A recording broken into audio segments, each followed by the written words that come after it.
Buenas tardes, buenas noches, buen día si lo ven grabado. Como siempre digo, hoy tenemos clase número 10 en este lindo instructorado en musculación internacional. Yo me presento, soy Ingrid Ask, licenciada en nutrición y licenciada en psicología. Hoy actúo más de Nutri que de otra cosa. Eh, Siempre estoy dando los cursos de la parte de nutrición. Si alguno les decía recién que si está interesado en profundizar la clase de hoy, porque la clase de hoy va a ser muy general para muchos, así que si quieren profundizar, pueden averiguar con Secretaría por el curso de nutrición, que es mucho más completo, son 16 clases y donde se ven distintas patologías, distintos planes de alimentación para distintas poblaciones, distintos deportes, bueno, se ve mucho y es muy, muy completo. Bueno, arrancamos, no promociono más el curso, arrancamos con la clase número 10, clase de nutrición. Es una clase que hoy vamos a ver un tema totalmente diferente a lo que venían viendo de entrenamiento, del instructorado en musculación internacional, pero no es un tema menos importante porque tenga una clase, pero bueno, es un anexo al instructorado. Si, repito, si quieren profundizar, averiguan por el curso de nutrición. Hoy vamos a ver un pantallazo de lo que es la nutrición saludable, de lo que más o menos deberíamos comer. Vamos a ver un poco de todo. Es muy, muy completo, voy a hablar mucho. Cualquier pregunta van haciendo, no hay problema. Me voy deteniendo cuando puedo en las preguntas. Bueno, como todo curso que damos desde la academia, siempre arrancamos desde las definiciones de lo que es, en este caso, la nutrición. Y la nutrición siempre nos gusta decir que es un proceso. ¿Y qué significa que sea un proceso? Que es algo dinámico, es algo que va cambiando cuando a lo largo de toda nuestra vida nunca vamos a comer siempre lo mismo. Por más que sigamos por ahí en momentos de la vida alguna dieta muy particular y que sea muy restrictiva y que sea siempre monótona, pero en general, a lo largo de nuestra vida vamos comiendo muy diferente, va cambiando nuestra alimentación a lo largo de la vida, a lo largo del tiempo de preparación hacia alguna competencia para el que compita en alguna disciplina, a lo largo de la preparación en alguna disciplina deportiva en particular. Vamos viendo que nuestra alimentación va cambiando. Entonces, esta nutrición que abarca la alimentación es un proceso porque es dinámico y la finalidad de la nutrición va a ser brindarle al organismo energía y nutrientes. Energía lo vamos a medir como calorías o kilocalorías, que es la mejor manera de nombrarlas, o kilojoules para los que viven afuera. Y si se fijan en los rótulos de los alimentos, está el símbolo de kilocalorías o kilojoules en la mayoría de ellos. Eso vamos a medirlo en energía. La energía viene de los alimentos, la vamos a medir entonces, les decía, en calorías o kilocalorías. Lo usamos como sinónimo, pero bien dicho son kilocalorías. Y también nos brinda la nutrición al organismo, nos brinda nutrientes. Los nutrientes, vamos a verlos bien en detalle porque son los que más nos interesan, que son los elementos con los que armamos nuestro plan de alimentación. Más allá de armarlo con comida, con alimentos, lo vamos a planificar en base a los nutrientes, que ahora vamos a ver qué son bien en detalle. Entonces, ¿qué necesita nuestro organismo? Energía y nutrientes. ¿Para qué? Para promover el crecimiento, para que podamos crecer a lo largo de nuestra vida y crecer a lo largo en cada uno de nuestros tejidos, no solo crecimiento infantil de los adolescentes, sino también nuestros tejidos necesitan crecer.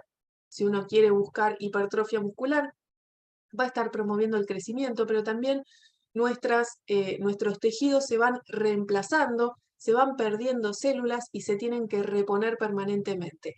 Y también la nutrición sirve para afrontar la actividad cotidiana. Cotidianamente nosotros, los adultos en general, trabajamos, algunos entrenamos, otros estamos mirando tele en el sillón, sentados, pero bueno, todo eso conlleva un gasto energético mayor, menor. Bueno, para todo eso nos sirve el aporte de energía y de ciertos nutrientes. Si esta nutrición, este proceso de la nutrición es correcto, podemos llegar a buscar distintos objetivos. Uno va a ser siempre, el primordial va a ser la salud, porque todos buscamos estar saludables a través de nuestra alimentación. Pero también podemos buscar mejorar nuestro rendimiento deportivo, sin dejar de lado nuestra salud. Podemos buscar ese mejor rendimiento deportivo, pero siempre tratamos de ir del lado de la salud. pero muchas veces, sobre todo en los deportistas de alto rendimiento, sabemos que la búsqueda por el rendimiento deportivo deja muy por de lado a la salud en muchas ocasiones. Digo alto rendimiento, los que por ahí llevan planes de alimentación extremos, los que entrenan a nivel extremo varias veces en el día, eh, todos los días de la semana. Eso es una búsqueda primordial por el rendimiento deportivo. Pero una persona que va a trabajar 8 horas a una oficina, entrena 3 veces por semana y lleva una vida relativamente saludable, siempre su objetivo no va a ser mejorar tanto el rendimiento deportivo, por ahí sí mejorar su entrenamiento, pero lo primordial va a ser ir por el lado de la salud. Y el tercero de los objetivos que podemos buscar con una nutrición adecuada va a ser la estética corporal deportiva. ¿A qué nos referimos con esto? Bueno, hablamos de estética deportiva cuando hablamos de los deportes de estética. Los deportes de estética son el fisicoculturismo, el fitness, pero también los deportes que pueden llevar a buscar un peso ideal, o incluso la danza o cualquier deporte que necesite. El boxeo saben que es por categorías y uno necesita cierta estética en algún momento. El sumo necesita cierta estética corporal, más allá de que va por otro carril, pero eh, entonces nosotros podemos, para un fisicoculturista que busca su objetivo primordial, siendo la estética corporal, obviamente que el lado del rendimiento deportivo no va a ser tan buscado, porque busca aumentar su masa muscular, busca definir ese músculo, y no va a ir tan de la mano de la salud. Obviamente que siempre va a ser primordial la salud, pero por ahí hay momentos de la preparación hacia un torneo fisicoculturista donde la salud queda un poquito de lado. Lo ideal siempre es volver siempre por el carril de la salud. Pero bueno, a grandes rasgos tenemos estos tres grandes objetivos que podemos buscar con la nutrición adecuada, adecuada a nuestro objetivo, y no está mal que sea adecuada a buscar la estética corporal, dejando un poco de lado la salud, salvo hasta ciertos rangos, ¿no? De dejar la salud ahí de lado no está tan buena. Bueno, y si la nutrición es un proceso que es inadecuado, ¿qué nos puede llegar a pasar? Y podemos empezar a enfermarnos, nos reduce la inmunidad, nos altera el desarrollo físico y mental, nos altera el desarrollo muscular. Si alguien quiere buscar hipertrofia muscular y entrena adecuadamente, pero no come bien, y come por ahí todos alimentos ultraprocesados, no come buena cantidad de proteína, no come buena cantidad de carbohidrato, come más que nada grasa, y bueno, no va a buscar, no va a poder desarrollar todo ese potencial buscando la hipertrofia solamente a través del entrenamiento. Y también nos va a reducir la productividad si nuestra nutrición es adecuada. ¿Por qué? Porque simplemente nos enfermamos más, nos cansamos más también por no comer bien. Entonces, ya vemos que la nutrición nos afecta en todos los aspectos de la vida, en el aspecto laboral, en la salud, en el aspecto social, en todo nos afecta. De hecho, el aspecto social es esencial. Siempre las reuniones sociales son en base a nos juntamos a tomar un café, nos juntamos a almorzar, a cenar, ¿no? Siempre son alrededor de la comida, así que ahí también está la nutrición presente. Pero bueno, nos vamos a centrar en lo que es la nutrición deportiva, no solo la nutrición general, buscando siempre el lado de la salud, sino que nos vamos a referir más que nada a la nutrición deportiva en este instructorado de musculación. Y esta nutrición es una rama de la nutrición humana general, pero se especializa en las personas que practican algún tipo de deporte o de disciplina deportiva o algún tipo de actividad física. Va a tener en cuenta todos los criterios básicos de lo que es una alimentación saludable, que busque como objetivo la salud, que sea equilibrada, pero también que sea adecuada para enfrentar ese entrenamiento y favorecer luego una recuperación al entrenamiento. Entonces va a tener presente, muy presente, la comida pre y post entreno, por ejemplo, o un buen desayuno, una cena un poco más liviana, que por ahí eso no va tan de la mano de alguien que busca solamente la salud. Va a buscar principalmente entonces el óptimo rendimiento deportivo, siempre va a ser de la mejor mano de la salud posible. Acá seguimos con algunas definiciones para hablar siempre en el mismo idioma, y son algunas definiciones donde muchas veces confundimos. En este caso, alimentación se confunde con nutrición, y la alimentación está dentro de todo ese proceso de lo que es la nutrición. La alimentación son las acciones por las cuales las personas incorporamos esos alimentos al organismo, pero no es solamente el hecho de comer, alimentarse. Alimentarse implica todo lo que viene desde antes, que es pensar en el alimento, es pensar en las compras que tengo que hacer porque voy a cocinar tal cosa, y eso es meal prep, empezar a preocuparse por la comida de la semana y decir, bueno, voy a comer prolijo, voy a tener todo preparado, voy a tener todo listo como para no caer en la tentación de comer cualquier cosa por ahí. Entonces, es desde que uno planifica su alimentación o se sienta en un restaurante a elegir qué hay en la carta y puede elegir qué va a comer, pero siempre son actos voluntarios o conscientes desde que uno elige, prepara, la preparación misma también se considera parte de la alimentación y la ingestión de los alimentos. Uno cuando piensa en un alimento muchas veces está lo de se me hace agua la boca y bueno, ahí empiezan a preparar el sistema digestivo, se empieza a preparar hacia lo que va a venir, hacia la comida que va a venir. Entonces, ese se me hace agua la boca cuando uno piensa en algo, si ustedes piensan ahora mismo en algo que tienen ganas de comer y empiezan a salivar un poco más, y eso es totalmente fisiológico y es normal, es parte del proceso de alimentación porque estamos preparando a nuestro sistema digestivo para recibir el alimento y poder lubricarlo bien, por ejemplo, con la saliva. El alimento es todo aquel producto o sustancia que puede ser líquida o sólida que una vez que es ingerida nos va a aportar ¿qué? Nos aporta nutrientes. O sea, los nutrientes son los que están dentro de los alimentos. Muchas veces se confunden los términos alimento y nutriente. No es lo mismo. El alimento puede ser un pedazo de carne roja, carne de vaca. El nutriente que va a tener mayormente ahí va a ser la proteína. Entonces, los nutrientes están presentes dentro de los alimentos. Por ahí para muchos es un repaso esto, porque muchos ya tienen idea, pero bueno, entiendan que hay mucha gente que no y sepan comprender todo esto. Bueno, y vamos sí a meternos de lleno con los nutrientes, que los nutrientes son estos compuestos orgánicos que pueden contener carbono o inorgánicos, como los minerales, que están presentes en todos los alimentos. Y nuestro organismo los utiliza para cubrir con la energía que necesitamos, para formar estructuras corporales, por ejemplo, el hueso, por ejemplo, el músculo, para regular el metabolismo, que ahora vamos a meternos de lleno en qué es el metabolismo, y para prevenir enfermedades. Fíjense que los nutrientes tienen muchísimas funciones. Los nutrientes no es solo el aporte de calorías, el aporte de energía, sino que también tienen otras funciones que ahora vamos a ver en detalle. Tenemos 4 leyes de la alimentación y como toda ley está hecha para cumplirse. Entonces, si tenemos leyes de la alimentación, vamos a tratar de cumplirlas siempre en cualquier plan de la alimentación. Tenemos como primera ley la ley de cantidad.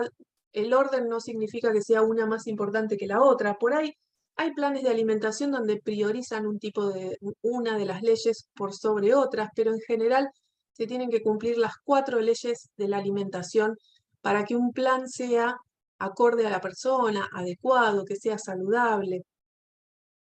Bueno, empezamos con la ley de cantidad. La ley de cantidad es cumplir con las calorías que necesita la persona, de acuerdo a lo que calculamos. Hoy vamos a ver un ejemplo muy a grandes rasgos de cómo se puede llegar a calcular cuánto necesita la persona en calorías. Bueno, la ley de cantidad habla de cubrir la cantidad de calorías a nivel diario. Cumplir el requerimiento diario o el valor calórico total. Cuando decimos valor calórico total es la cantidad de calorías diarias que necesita esa persona. Y de acorde a la ley de cantidad podemos hablar de un plan de alimentación que sea suficiente cuando aporta la misma cantidad de calorías que calculamos que esa persona necesita. Pero puede ser también insuficiente cuando no aporta la suficiente cantidad de calorías o excesiva cuando estamos aportando más cantidad de calorías a lo que calculamos que la persona necesita. Y puede estar bien, pero, por ejemplo, en un caso de hipertrofia muscular, en un caso de búsqueda de musculación, vamos a ver que puede ser un plan de acorde a la ley de cantidad que puede ser excesivo justamente para fabricar ese músculo extra que queremos lograr. Y está bien, o sea, está bien que sea suficiente, puede ser insuficiente cuando estamos tratando de hacer déficit calórico, cuando estamos tratando de perder peso, o puede ser excesiva también cuando buscamos aumentar nuestra masa muscular. Pasamos a la segunda de las leyes, que es la ley de calidad. La ley de calidad se refiere a que la alimentación sea variada, o sea, variada en nutrientes, que aporte todos los nutrientes. Vieron que hay muchas dietas de moda, hay muchas dietas, la cetogénica o keto, la dieta paleo, que por ahí se centra más que nada en algún macronutriente. La dieta keto se basa en una alimentación alta en grasas, y le siguen las proteínas, y por último es muy bajo el porcentaje de carbohidratos que consumen, entre un 5, un 10%, no más allá. Entonces ahí no estaríamos cumpliendo bien con la ley de calidad, donde estén todos los nutrientes adecuadamente. Y tienen que estar los macronutrientes, que ahora vamos a ver bien cuáles son, y los micronutrientes, que son las vitaminas y los minerales. ¿Por qué? Un plan monótono donde la persona coma todos los días, a mí no me gusta otra verdura, me dicen los pacientes, que la lechuga y el tomate. Y no como otra fruta más que la manzana, por ejemplo. Bueno, ahí no estamos cumpliendo mucho con la ley de calidad, porque la alimentación es muy monótona y no vamos a cubrir con todos los nutrientes que necesitamos. Necesitamos variar. Eloy pregunta si estoy de acuerdo con este tipo de dietas. Siempre, mira, si hay tantas dietas es por algo. A algunos les sirve, a otros no. Yo no estoy de acuerdo con esas dietas muy extremas. Por ahí una dieta cetogénica o keto bien controlada, que no sea tan alta en grasas, que tenga buena proporción de proteínas, puede ayudar a la persona en determinados periodos de cortos de tiempo. No es para llevar toda la vida la alimentación keto, porque esa gente termina con valores alterados en el laboratorio, en colesterol, en triglicéridos, porque son muy altos en grasas, por ejemplo, y me ha pasado con pacientes. Entonces, hay dietas para todos, por eso hay tantas también, y hay gente que le sirve y por ahí empieza con un modo de alimentarse diferente, como es el ayuno intermitente hoy en día, y por ahí no es el mejor, no es la mejor forma de alimentarse para la búsqueda de aumentar la masa muscular, por ejemplo, el ayuno intermitente, porque justamente se trata de que las proteínas estén divididas a lo largo del día en varias comidas.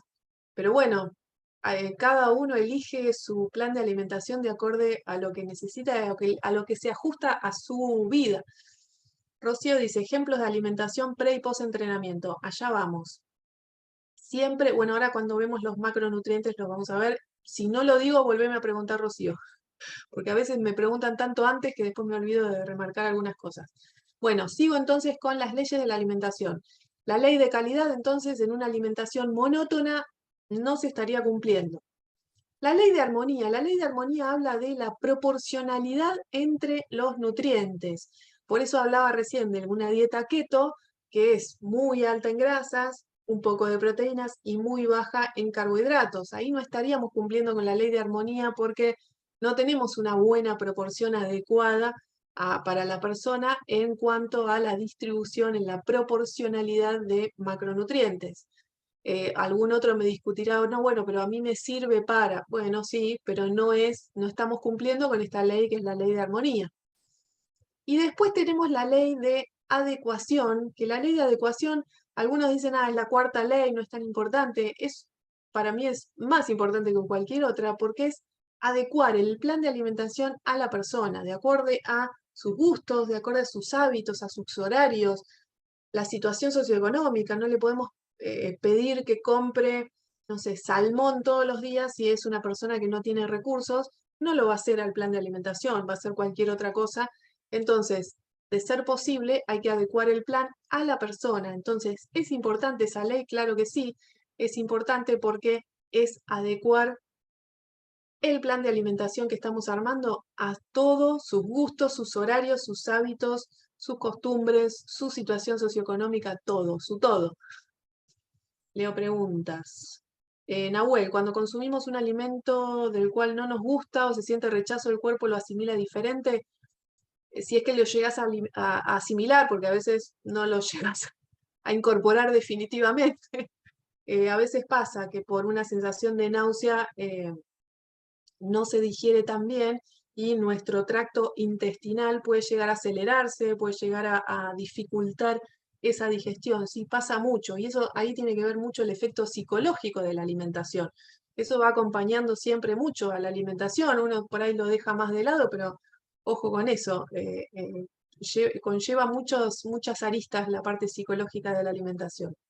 Juan dice, el ayuno interrumpe el proceso metabólico. ¿Qué proceso metabólico? ¿De cuál me hablas, Juan?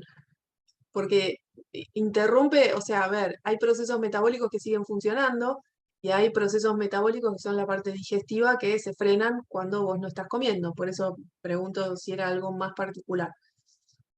Mientras escribe Juan, aclaro que nosotros desde la academia estamos agregando siempre la ley de la adhesión como algo importantísimo dentro de un plan de alimentación. La ley de adhesión es adherirse al plan, porque uno puede decir, bueno, yo calculé mis necesidades, voy a desayunar una tortilla de avena o un crepe con avena, claras de huevo, voy a almorzar, voy a tomar mi batido de proteínas a la media mañana, voy a almorzar 200 gramos de pechuga de pollo y sigo con vegetales verdes, ¿no? Como que uno se arma todo el plan y después le dan ganas de comerse una galleta, le dan ganas de tomarse un helado.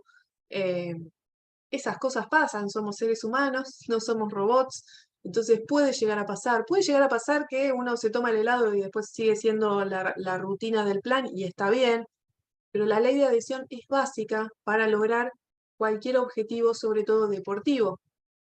Para un objetivo de descenso de peso, por ahí la ley de adhesión no es tan importante porque es adherirte al plan, pero con ciertos gustos que te podés llegar a dar. Pero la ley de adhesión habla más de la nutrición deportiva, de alguien que se va a preparar para una competencia. Necesitamos adherirnos a un plan y comer más o menos parejo a lo largo de los días, porque si no ya perdemos y no sabemos ni qué estamos comiendo.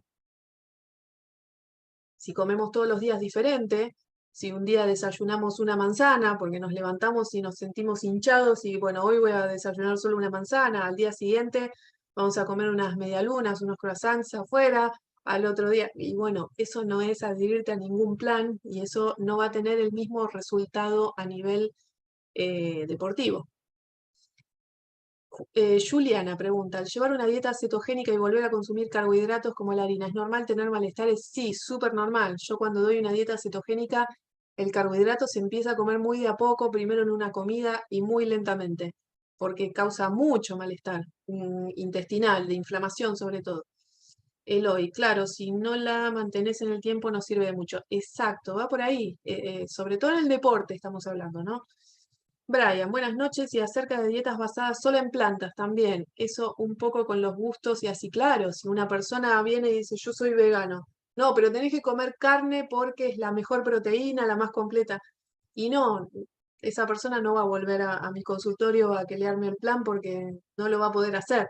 Me va a mirar raro, va a decir esta está loca y se va a ir.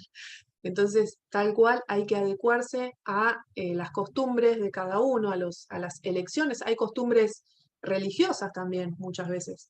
Juliana, y para un déficit no es necesario eliminar los carbohidratos, ¿no? No, no es necesario, si hacemos alguna práctica deportiva, menos todavía, porque necesitamos el carbohidrato. Se puede bajar un poquito, pero nunca eliminarlos. Juan Manuel dice, eso iba a decir yo soy vegano y estoy muy acostumbrado a las legumbres. El exceso de proteínas es contraproducente. El exceso de proteínas sí, pero en las legumbres o leguminosas para la gente de afuera tenemos ahí un exceso de fibra y eso es proinflamatorio a nivel intestinal, sí, muchas veces. Sofía, buenas noches. ¿Es recomendable hacer dieta a la inversa cuando hacemos ayuno o cuando es recomendable? ¿Cómo sería la dieta a la inversa cuando hacemos ayuno? ¿O cuándo es recomendable? ¿La dieta para qué? O sea, ¿se entiende? Mi pregunta es, uno puede hacer dieta. Hablo de dietas y hablo de plan de alimentación. El plan de alimentación es lo que cotidianamente llevamos a cabo. Una dieta es por un tiempo en particular, una dieta es algo en particular con un objetivo particular, como puede ser una fiesta que tengo próximamente, tengo un casamiento, bueno, voy a hacer una dieta para bajar de peso rápido, 5 kilos necesito bajar, y después retomo a mi plan de alimentación. Remarco esa pequeña diferencia. A lo que escuché, la dieta a la inversa es aumentar el nivel calórico de a poco. Siempre, todo conviene ir de a poco, siempre. Nunca de golpe porque las intolerancias son muy, muy frecuentes. Ariel, arroz, pollo y huevo cada 3 horas, 5 comidas, 6, de vez en cuando una tortilla de avena en el desayuno. Bueno, eso es muy robótico, Ariel. Eso es como muy estructurado, funciona a nivel deportivo, pero bueno, vamos a ir por la flexibilidad siempre, porque si no termina siendo aburrido a veces. Uno termina abandonando muchas veces un plan de alimentación por ser tan monótono. Hay gente que le sirve, ojo, por eso hablo que hay dietas para todos, hay gente que le sirve comer monótono todos los días porque si no lo desestructura. Es verdad, es aburrido. Sí, sonó aburrido, pero es la dieta básica de musculación, ¿no? De los gimnasios en general, no se mueve mucho de ahí. Se me trabó ahí un poquito, vuelvo a compartir ya mismo, perdón. Ahí va. Bueno, sigo. Ahí los leo y cortamos acá las preguntas, así avanzo un poquito. Nahuel dice, yo llegué al punto del que el pollo no lo puedo pasar. Bueno, me pasa mucho con mucha gente. Le tengo que poner mostaza o ketchup. Bueno, entre mostaza y ketchup yo me quedo con la mostaza, que es un poquito más natural, sobre todo las de Dijon, esas que son más fuertecitas, son más naturales. El ketchup tiene mucho agregado de azúcar por ahí que no es tan aconsejado a nivel deportivo, a nivel musculación. Depende de lo que hagas, Nahuel, ojo. Giancarlo, las menestras ayudan bastante. A mí me ayudó en cierto modo porque no bajé de peso y mi volumen muscular no bajó nada y me ayudó porque la situación económica, claro, bueno, es proteína de buena calidad, bien mezclada con otros nutrientes. Eh, las menestras son las legumbres o leguminosas para los que no entendieron. Eh, Tenemos por eso varios nombres que van a sonar diferentes. Bueno, sigo. Corto acá mensajes y sigo porque si no, no avanzamos más. Tiempos de la alimentación, vamos a tener 3 tiempos. La alimentación habíamos dicho que es desde que uno piensa ya en la comida, no era solo el hecho de comer, sino desde que uno ya está pensando. Y ese es el primer tiempo, desde la elección del alimento hasta que podamos degradar a través de todo nuestro sistema digestivo a nutrientes que puedan llegar a ser absorbibles y esos nutrientes luego pasan hacia la sangre y de ahí ocurren otros procesos que forman parte del segundo tiempo de la alimentación, que le llamamos metabolismo. ¿A qué le llamamos metabolismo? Metabolismo es desde que uno absorbe esos nutrientes hasta que se utilizan a nivel celular. Por eso acá hay un dibujito de una célula y el metabolismo, vamos a hablar del metabolismo basal, y vamos a ver que es algo que ocurre a nivel celular. O sea, vamos a la típica pregunta de cómo acelerar el metabolismo, ya vamos a responder eso también, pero hablamos de metabolismo desde que nosotros absorbemos los nutrientes hasta que son llevados hacia las células y que son utilizados por nuestras células. El tercer tiempo de la alimentación abarca la eliminación de las sustancias o la excreción de las sustancias que no aprovechamos. Por ejemplo, alguna comida donde comemos, saben que tenemos cierta capacidad de absorción de proteínas por comida, más o menos unos 30 gramos, pueden ser más, pueden ser menos, pero si comemos 50 gramos en una comida, sabemos que vamos a estar eliminando parte de esa proteína que estamos comiendo porque no la podemos aprovechar, no la podemos absorber, no la vamos a utilizar. Bueno, eso forma parte de la excreción. Lo mismo la fibra, que es un nutriente, es un carbohidrato, que vamos a ver que no lo podemos digerir, no lo podemos absorber, entonces sigue su curso y se elimina y termina siendo alguna parte como sustrato para nuestras bacterias en el intestino grueso. Entonces, son estos 3 tiempos de la alimentación que ahí ya vimos que no era solo el hecho de comer, sino que tiene 3 tiempos este proceso de alimentación. Ahora nos metemos de lleno en lo que son los nutrientes. Ven que hablo mucho, saben que esta clase queda grabada, se puede volver a ver para los que no tenían idea de todo esto, la pueden volver a ver tranquilos. Yo hablo mucho, rápido, como para que entre todo el material y poder responder siempre todas sus preguntas. Bueno, nutrientes. Tenemos dos grandes grupos de nutrientes, macro y micro. ¿Qué significa macro y micro? Macro es grande y micro es chiquito. ¿Qué significa? Bueno, que vamos a comer más cantidad de los macronutrientes y menos cantidad de los micronutrientes. Macronutrientes tenemos ahí los hidratos de carbono o carbohidratos o glúcidos, tenemos a las proteínas y tenemos a las grasas. Estos macronutrientes, la gran diferencia con los micro, aparte de que comemos más cantidades, es que nos van a aportar calorías. Cosa que los micronutrientes no aportan calorías, las vitaminas y los minerales no aportan calorías. ¿Qué aportan? Bueno, son vitaminas minerales, nos aportan elementos para favorecer nuestro metabolismo, para facilitar reacciones metabólicas a nivel celular.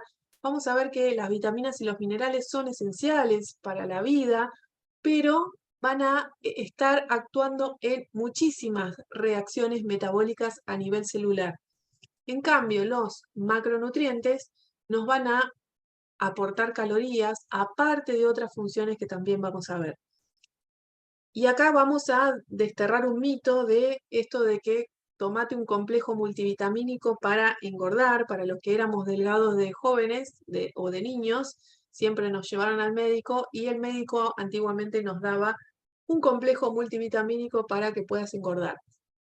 Sabemos que eso es imposible porque no nos aporta calorías. Las vitaminas y los minerales no aportan calorías, entonces imposible que hagan aumentar de peso. Sí pueden llegar a aumentar el apetito, algún tipo de vitamina, pero no mucho más allá. No son mágicas tampoco. Y vamos a ver entonces acá que los macronutrientes, dijimos que una de las grandes diferencias es que aportan calorías. Los hidratos de carbono y las proteínas aportan la misma cantidad de calorías por cada gramo, son 4 kilocalorías por gramo, y las grasas son 9 kilocalorías por gramo, más del doble. Así que por eso es tan temida la grasa, porque ¿no? el nivel calórico que aporta es muchísimo. Micronutrientes, entonces, no aportan calorías. Vitaminas y minerales, repito una vez más, no aportan calorías. Juan Manuel pregunta, ¿los multivitamínicos todos los días son recomendables como ayuda o si te alimentas bien no es necesario? Esa es la gran anécdota de las vitaminas y minerales. No son necesarios si uno come y cumple con las leyes de la alimentación, de que sea variada, de que sea en proporciones adecuadas. Eh, no necesitamos ningún complejo multivitamínico. Ahora, en los planes muy restrictivos, en la alimentación súper restrictiva que podemos llegar a llevar en ciertos momentos para bajar de peso o para prepararse para alguna competencia, eh, ahí sí, por ahí es necesario algún complejo multivitamínico. ¿Por qué? Porque no aportamos la cantidad de vitaminas y minerales que necesitamos. Entonces, en determinados momentos puede llegar a ser necesario, pero con la alimentación podemos cubrir con todos los nutrientes que necesitamos. El tema es cuando hacemos una alimentación restrictiva, una alimentación monótona, ahí sí que no estamos cumpliendo con todos los nutrientes que necesitamos y ahí sí podemos llegar a necesitar un suplemento, sea de macronutrientes como un suplemento de proteína o sea de micronutrientes como un complejo multivitamínico. ¿Su exceso se elimina? Pregunta Juan Manuel. Hay vitaminas que se eliminan y hay vitaminas que se almacenan. Las vamos a ver ahora en la clase, pero ya adelanto que las vitaminas liposolubles, son solubles en lípidos, solubles en grasa, se acumulan donde tenemos tejido adiposo y en el hígado. Entonces, esas, si comemos en exceso, se van a terminar acumulando y acumulando y nos pueden llegar a dar una toxicidad.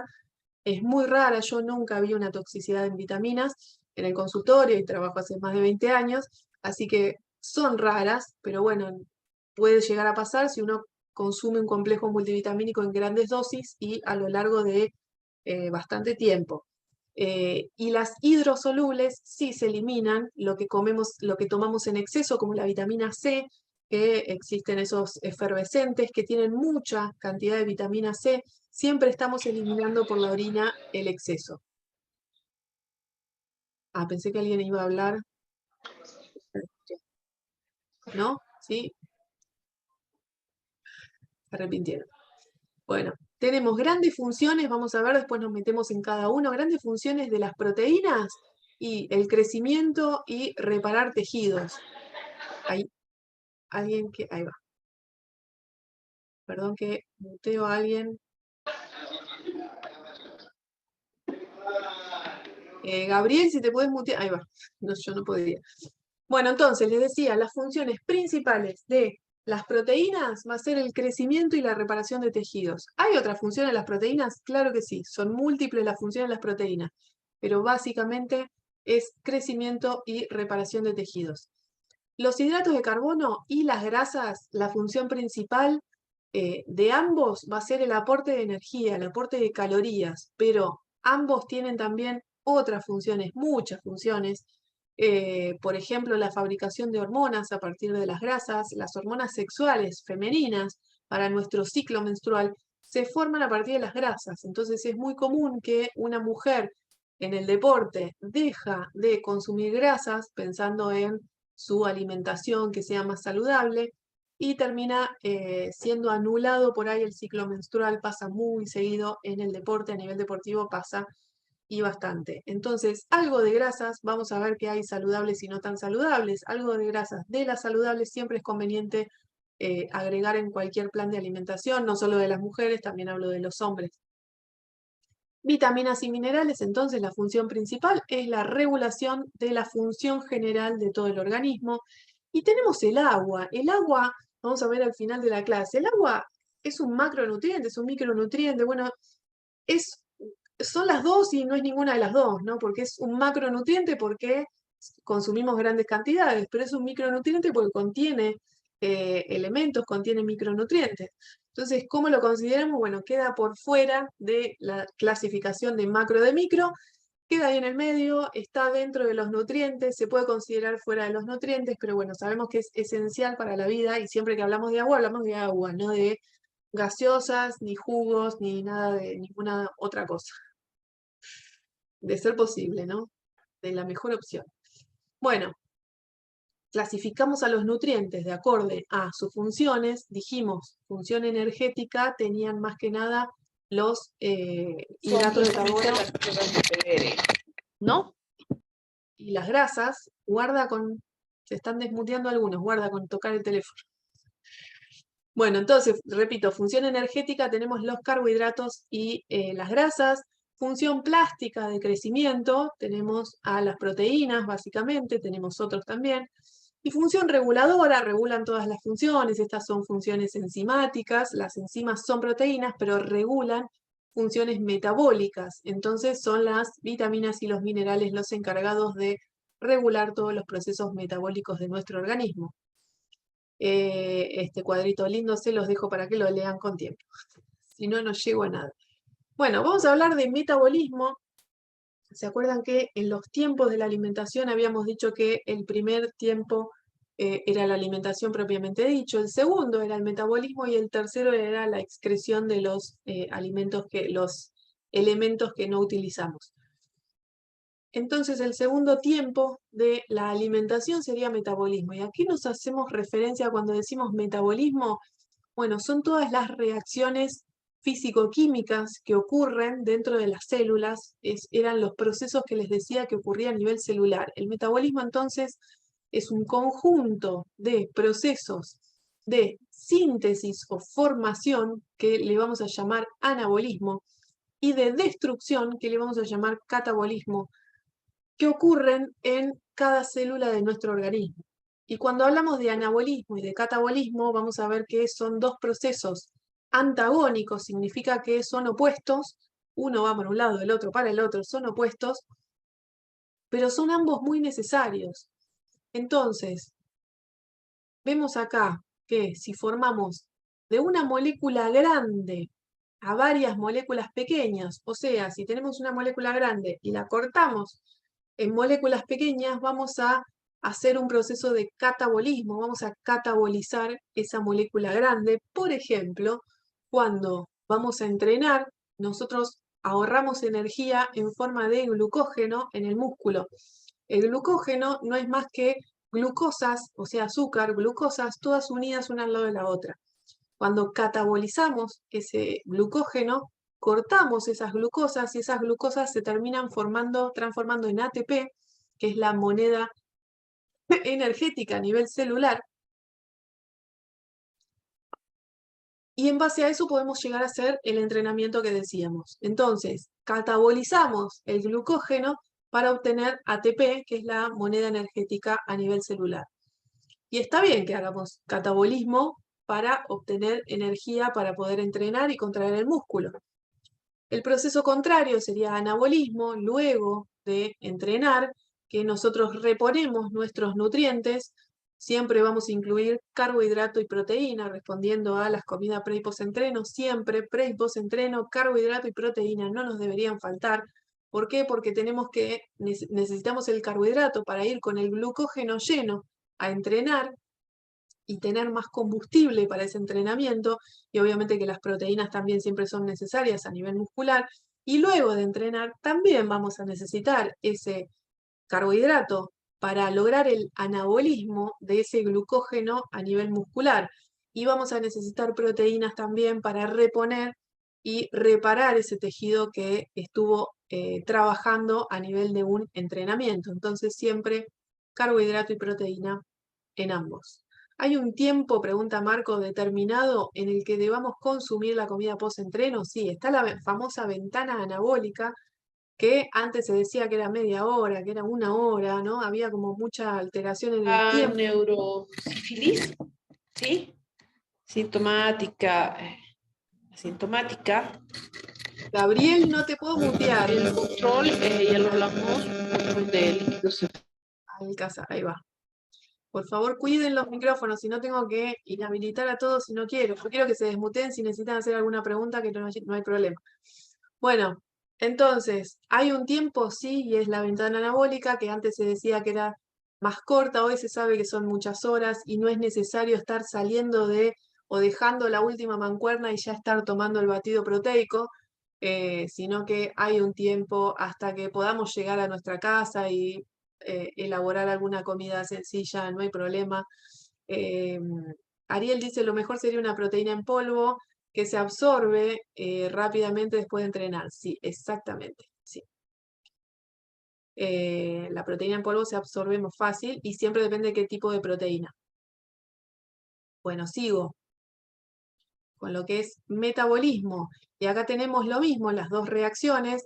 Y acá tenemos estas caritas de Ana y Cata. Ana, que está feliz porque Ana es anabolismo, y Cata, que es catabolismo, es destrucción y está así como enojada, ¿no? Como que siempre uno vemos mal al catabolismo y vemos bien al anabolismo. Y no es tan así, porque necesitamos de ambos procesos en distintos momentos, en distintos lugares, pero necesitamos de ambos procesos metabólicos para un correcto entrenamiento, para una adecuada recuperación del entrenamiento, para la vida misma. Ariel, durante el entrenamiento a mí no puede ser, sí, no es una clase de suplementos, pero sí, te digo que sí. Eloy, consulta, se dice que si consumís proteína post-entreno el cuerpo la asimila como energía y no como proteína. No, no, siempre que es proteína es proteína. Después del entrenamiento, el músculo, depende del tipo de entrenamiento, pero el músculo está ávido de recibir proteína y carbohidrato, así que hay que darle proteína y carbohidrato. Y la proteína la interpreta como proteína, no, ni pensarlo. Juan Manuel, y si te suplementás con proteína, yo después de entrenar almuerzo y después me tomo la proteína, ¿está bien? Sí, sí, no hay problema. Almorzás y ya esa proteína del almuerzo se digiere un poco más lento, pero llega igual a reponer y a reparar el músculo, sí, no hay problema. Pero bueno, más que nada ya hablé de comida pre y post-entreno para no saltearme esa pregunta que habían hecho. Bueno, entonces, no es que un proceso está bien y otro está mal, sino que ambos son necesarios, ambos se dan en distintos momentos, estamos haciendo anabolismo y catabolismo en distintos lugares de nuestro cuerpo ahora mismo, o sea, son procesos que forman el metabolismo y son procesos necesarios ambos. No miremos mal, con mala cara a la pobre de Cata y no miremos siempre bien a Ana. Va por ahí. Bueno, los nutrientes energéticos, entonces habíamos hablado de principalmente hidratos de carbono y grasas, que son los que nos proveen energía, y las proteínas también dan energía. Lo que pasa es que el cuerpo trata de ahorrarse estas calorías y utilizarlas solamente de los carbohidratos y de las grasas, y las proteínas justamente llevarlas a donde se necesitan, principalmente al músculo luego de un entrenamiento. Acá Ariel pregunta si el exceso de proteínas causa algún daño, y a largo plazo y mucho exceso sí causa daño, seguro. Está comprobado el daño renal, daño hepático, principalmente renal, pero es mucha cantidad y por largo tiempo. Por un día de comer un poquito más de proteína no va a pasar nada, por 2 días no va a pasar nada, pero si hay alguien que tiene mayor susceptibilidad a un daño renal por herencia, por ser hereditario, y bueno, seguramente el daño renal venga antes que a otra persona, pero son largos los plazos que llevan para un daño renal. Y depende también del tipo de daño renal y la predisposición de cada uno. Hay muchos factores que andan ahí dando vueltas. Todo depende. Siempre en Nutri hablamos de todo depende. Bueno, entonces les decía, nuestros nutrientes de excelencia para aporte de calorías van a ser los carbohidratos y las grasas. Nuestro primer nutriente que el organismo usa como combustible siempre va a ser el carbohidrato. Se acaban los carbohidratos, va a ir a las grasas. Se acaban las grasas, va a ir por las proteínas. Pero acá ya estamos hablando en una inanición prolongada, en una falta de comida prolongada, en la gente que está muy desnutrida. Puede llegar a utilizar la proteína como combustible. No es lo ideal porque es el nutriente de los tres, es el nutriente más caro. Entonces no nos conviene utilizar proteína como combustible. Pero bueno, en algunas situaciones se puede llegar a dar. Acá tenemos la estructura de lo que es la estructura química de lo que es el ATP, adenosín trifosfato, dijimos que era la moneda energética a nivel celular, a nivel micro. Acá tenemos la moneda energética. ¿Cómo libera energía esta molécula? Es una adenina, una ribosa, y son 3 fosfatos, para el que le interesa la parte química. Esto se forma una adenosina, y trifosfato, porque son 3 fosfatos, 3 grupos fosfatos. Se libera el tercero y eso libera energía. Es un proceso totalmente químico que ocurre adentro de las células. Hasta ahí, con que sepan hasta ahí, vamos bien en este curso. Bueno, ¿qué forma parte de nuestro gasto de calorías a nivel cotidiano? ¿En qué gastamos las calorías todos los días? Ya hablamos de calorías, ya hablamos de cómo se metaboliza, ya hablamos de ATP, que es la moneda energética a nivel celular, pero nosotros gastamos calorías a lo largo del día ¿en qué? Primero en el metabolismo basal. El metabolismo basal es el gasto de calorías de todo nuestro organismo simplemente por estar en reposo, simplemente por seguir viviendo, por respirar, por que el corazón siga latiendo. Son procesos que siguen existiendo, la circulación de la sangre sigue estando todo el día por más que estemos en reposo sin hacer nada. Eso es el metabolismo basal. El metabolismo basal se lleva la mayor parte de nuestro gasto de calorías a nivel diario. Y uno dice que por no hacer nada gasto calorías, entonces me quedo así, tirado en la cama, sin hacer nada. Bueno, si tienen la suerte económica de poder hacerlo. Pero aparte, más allá de eso, a ver, el índice metabólico basal va a estar sumándose a nuestro gasto calórico. ¿Por qué? Por este efecto térmico de los alimentos, este ETA, que va a ser el 10% de ese metabolismo basal. Tenemos un 10% de gasto de calorías solo por el hecho de comer. Ahí también estamos gastando calorías y uno va a decir, bueno, pero entonces me quedo tirado sin hacer nada y solamente como y ya estoy gastando calorías. Sí, se gastan calorías, el tema va a ser la cantidad de calorías que gastes, porque hay un factor muy variable que es el gasto por la actividad física. Entonces, las calorías que gastes por la actividad física, y bueno, ahí va a ser de acorde al objetivo deportivo, sobre todo que tenga cada uno. Entonces, bueno, va a ser muy variable siempre y siempre va a ser de acorde al objetivo y a las posibilidades de cada uno. Tenemos acá entonces en el gráfico de torta, la mayor parte se lo lleva el metabolismo basal.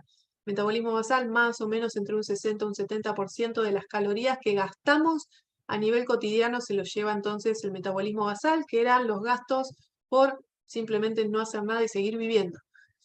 Un 10% se lo lleva nuestro proceso digestivo de los nutrientes y un 25%, más o menos, según acorde a la actividad cotidiana que hagamos, va a ser el gasto por actividad física que hagamos. Entramos en cada uno de estos 3 factores.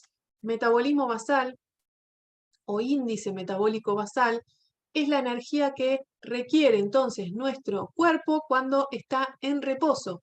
Por ejemplo, el cerebro sigue funcionando, seguimos pensando, incluso durmiendo el cerebro sigue funcionando, eh, seguimos respirando, sigue funcionando el corazón, sigue latiendo el corazón, sigue llevando la sangre a lo largo de todo nuestro organismo. O sea, son procesos que sin movernos los seguimos haciendo igual. O sea, nuestro organismo gasta calorías simplemente por estar sin hacer nada. Fernando Duré dice, una persona me dijo una vez, jugando al ajedrez gasta calorías pensando. Vos sabés que, Fernando, no es lo mismo estar mirando una película, el gasto de calorías a nivel del cerebro, que yo que estoy tratando de pensar y hablar coherente y que se entienda, ustedes que están tratando de entender, entonces no es el mismo gasto. Y tiene razón la persona con el ajedrez que estás permanentemente concentrado, se gasta mucho más. A ver, no es que va a ser un gran gasto y termina un partido de ajedrez y bajé 2 kilos. No, pero se gasta un poquito más de calorías, sí, es verdad. Yo ni gasto entonces, dice Nahuel. Pará, Nahuel, no te tires tan abajo. ¿Qué haces de tu vida? Algo seguro que pensás y algo te maquinás para todos a jugar al ajedrez, dice Juan Manuel. Claro, no es la idea, no es que uno va a jugar al ajedrez y bajó 2 kilos, no. Pero sí se gasta un poquito más.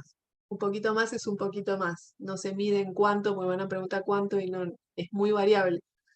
Pero sí se gasta más. De hecho, todos nosotros estamos gastando diferente cantidad de calorías solo por estar sentado. Yo, bueno, muevo mucho las manos, pero el que está sentado mirándome así aburrido, no está gastando tantas calorías como o que se le va la cabeza por otro lado, no está gastando tanto las calorías como alguien que está tomando nota, prestando atención. Todo suma, dice Analia. Era la palabra justa, todo suma. Poquitito, pero todo suma, así es. Bueno, sigo entonces. Metabolismo basal, entonces, por simplemente estar en reposo, tumbado, a una temperatura ambiente confortable, porque sabemos que cuando cambia la temperatura gastamos diferente cantidad de calorías. En una habitación sin corrientes de aire significa que cuando hay corrientes de aire cambia nuestro metabolismo, gastamos diferente cantidad de calorías cuando hay viento. 12 horas después de haber comido, o sea, en ayunas, porque si no está trabajando el efecto térmico de los alimentos, y ahí se miden en unas cámaras especiales el consumo de oxígeno y la eliminación de dióxido de carbono, y se sabe a ciencia cierta cuál es el metabolismo basal de la persona. Esa es la manera exacta para saberlo, pero nosotros no lo hacemos, lo hace Messi en su calorímetro que le deben medir, pero nosotros no lo hacemos, estamos con Messi porque estamos con el Mundial todavía, con los resabios, pero a ver, a nivel de alto rendimiento, solo los que llegan muy, muy altos, se les mide exactamente su metabolismo basal para saber bien qué comidas necesita, pero no a todos. Nosotros tenemos maneras de calcularlo aproximadamente con fórmulas. Ahora vamos a ver una. Eh, entonces, ¿cómo está determinado nuestro metabolismo basal? Y bueno, de acuerdo a nuestro sexo, las mujeres solemos tener un metabolismo basal más bajo. ¿Por qué? Porque solemos tener mayor proporción en tejido adiposo. Los hombres tienen mayor cantidad de masa muscular, entonces tienden a gastar más calorías solamente por su composición corporal. Con la edad, sabemos que a partir de los 30 años el metabolismo va bajando, entonces deberíamos empezar a comer cada vez menos a partir de los 30 años y no es lo que la gente piensa o se acuerda y dice, no, yo como lo mismo que siempre. Bueno, pero no deberías comer lo mismo que siempre, deberías comer cada vez un poquito menos porque el metabolismo basal va bajando a lo largo de los años. Ni hablar después de los 40, 50, etc. El clima en ambientes fríos, lo que les decía, si hay un ambiente frío, el cuerpo gasta más calorías para mantener la temperatura corporal, entonces también va a gastar ahí más calorías en un ambiente frío. Todos ahora se van a vivir al Polo Norte para poder comer más, ¿no? Que es el sueño de muchos. Las enfermedades, por ejemplo, tener fiebre aumenta nuestro metabolismo, los días que uno tiene fiebre. Las situaciones de estrés, hoy en día que todos vivimos así con un nivel de estrés un poquito más elevado, también aumenta nuestro metabolismo, pero no termina de ser positivo porque hay muchas hormonas del estrés ahí actuando que llevan a efectos contraproducentes. Y el peso y talla tiene que ver también con la composición corporal que decía antes. ¿Cómo determinamos el metabolismo basal aproximadamente para una persona? Bueno, acá tenemos la ecuación de Harris y Benedict, es una de las más usadas. También está la de Mifflin. Son fórmulas que se utilizan para el cálculo del metabolismo basal. Ya les digo, hay muchas más, pero todas esas, bueno, las vemos en el curso de nutrición, bien en detalle. Tenemos una clase de práctica ahí donde vamos haciendo cada uno sus fórmulas, pero bueno, acá tienen las fórmulas para que las quiere sacar y nos llega a dar el metabolismo basal, que es el primero de los 3 factores que nos llevan al gasto de calorías totales. Sabiendo el metabolismo basal, acuérdense que hay que sumarle los otros 2. Y acá tenemos una manera aproximadamente rápida de calcular nuestro metabolismo basal, que no es tan exacta, pero bueno, es rápida. Es fácil por ahí, hasta incluso mentalmente, la de mujeres que por ahí es más fácil, si pesan, no sé, redondo, 60 kilos, por los 20 y ya es un número más fácil de calcular. Y si no, con una calculadora fácil. Acá ya tenemos paréntesis que resolver primero, después hacer la suma, la resta, y hay que volver a matemáticas de la primaria. Bueno, vamos al segundo de los factores. Eloy dice 1956, muy bien, ese es tu metabolismo basal. Hay que sumarle ahora el efecto térmico de los alimentos que tenemos acá y la actividad física. El efecto térmico de los alimentos es lo que gasta nuestro aparato digestivo por el hecho de estar comiendo. En todo el proceso digestivo, la mezcla de los alimentos, la fabricación de ciertas sustancias, la absorción de los nutrientes, bueno, todo eso lleva un gasto de calorías, que en promedio decimos que es un 10% de las calorías totales, y actúan diferentes factores, no son tan importantes, no es algo que vamos a poder influenciar mucho en él, por eso no me detengo mucho.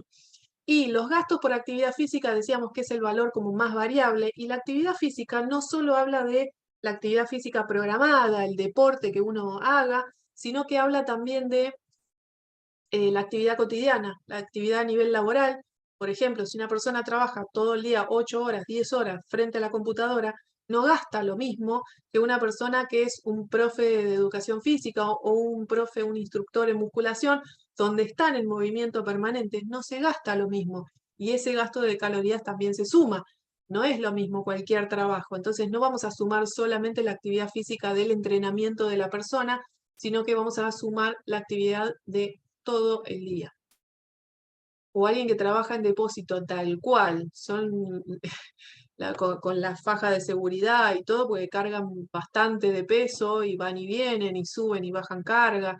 La verdad que sí, son de los trabajos que más gastan.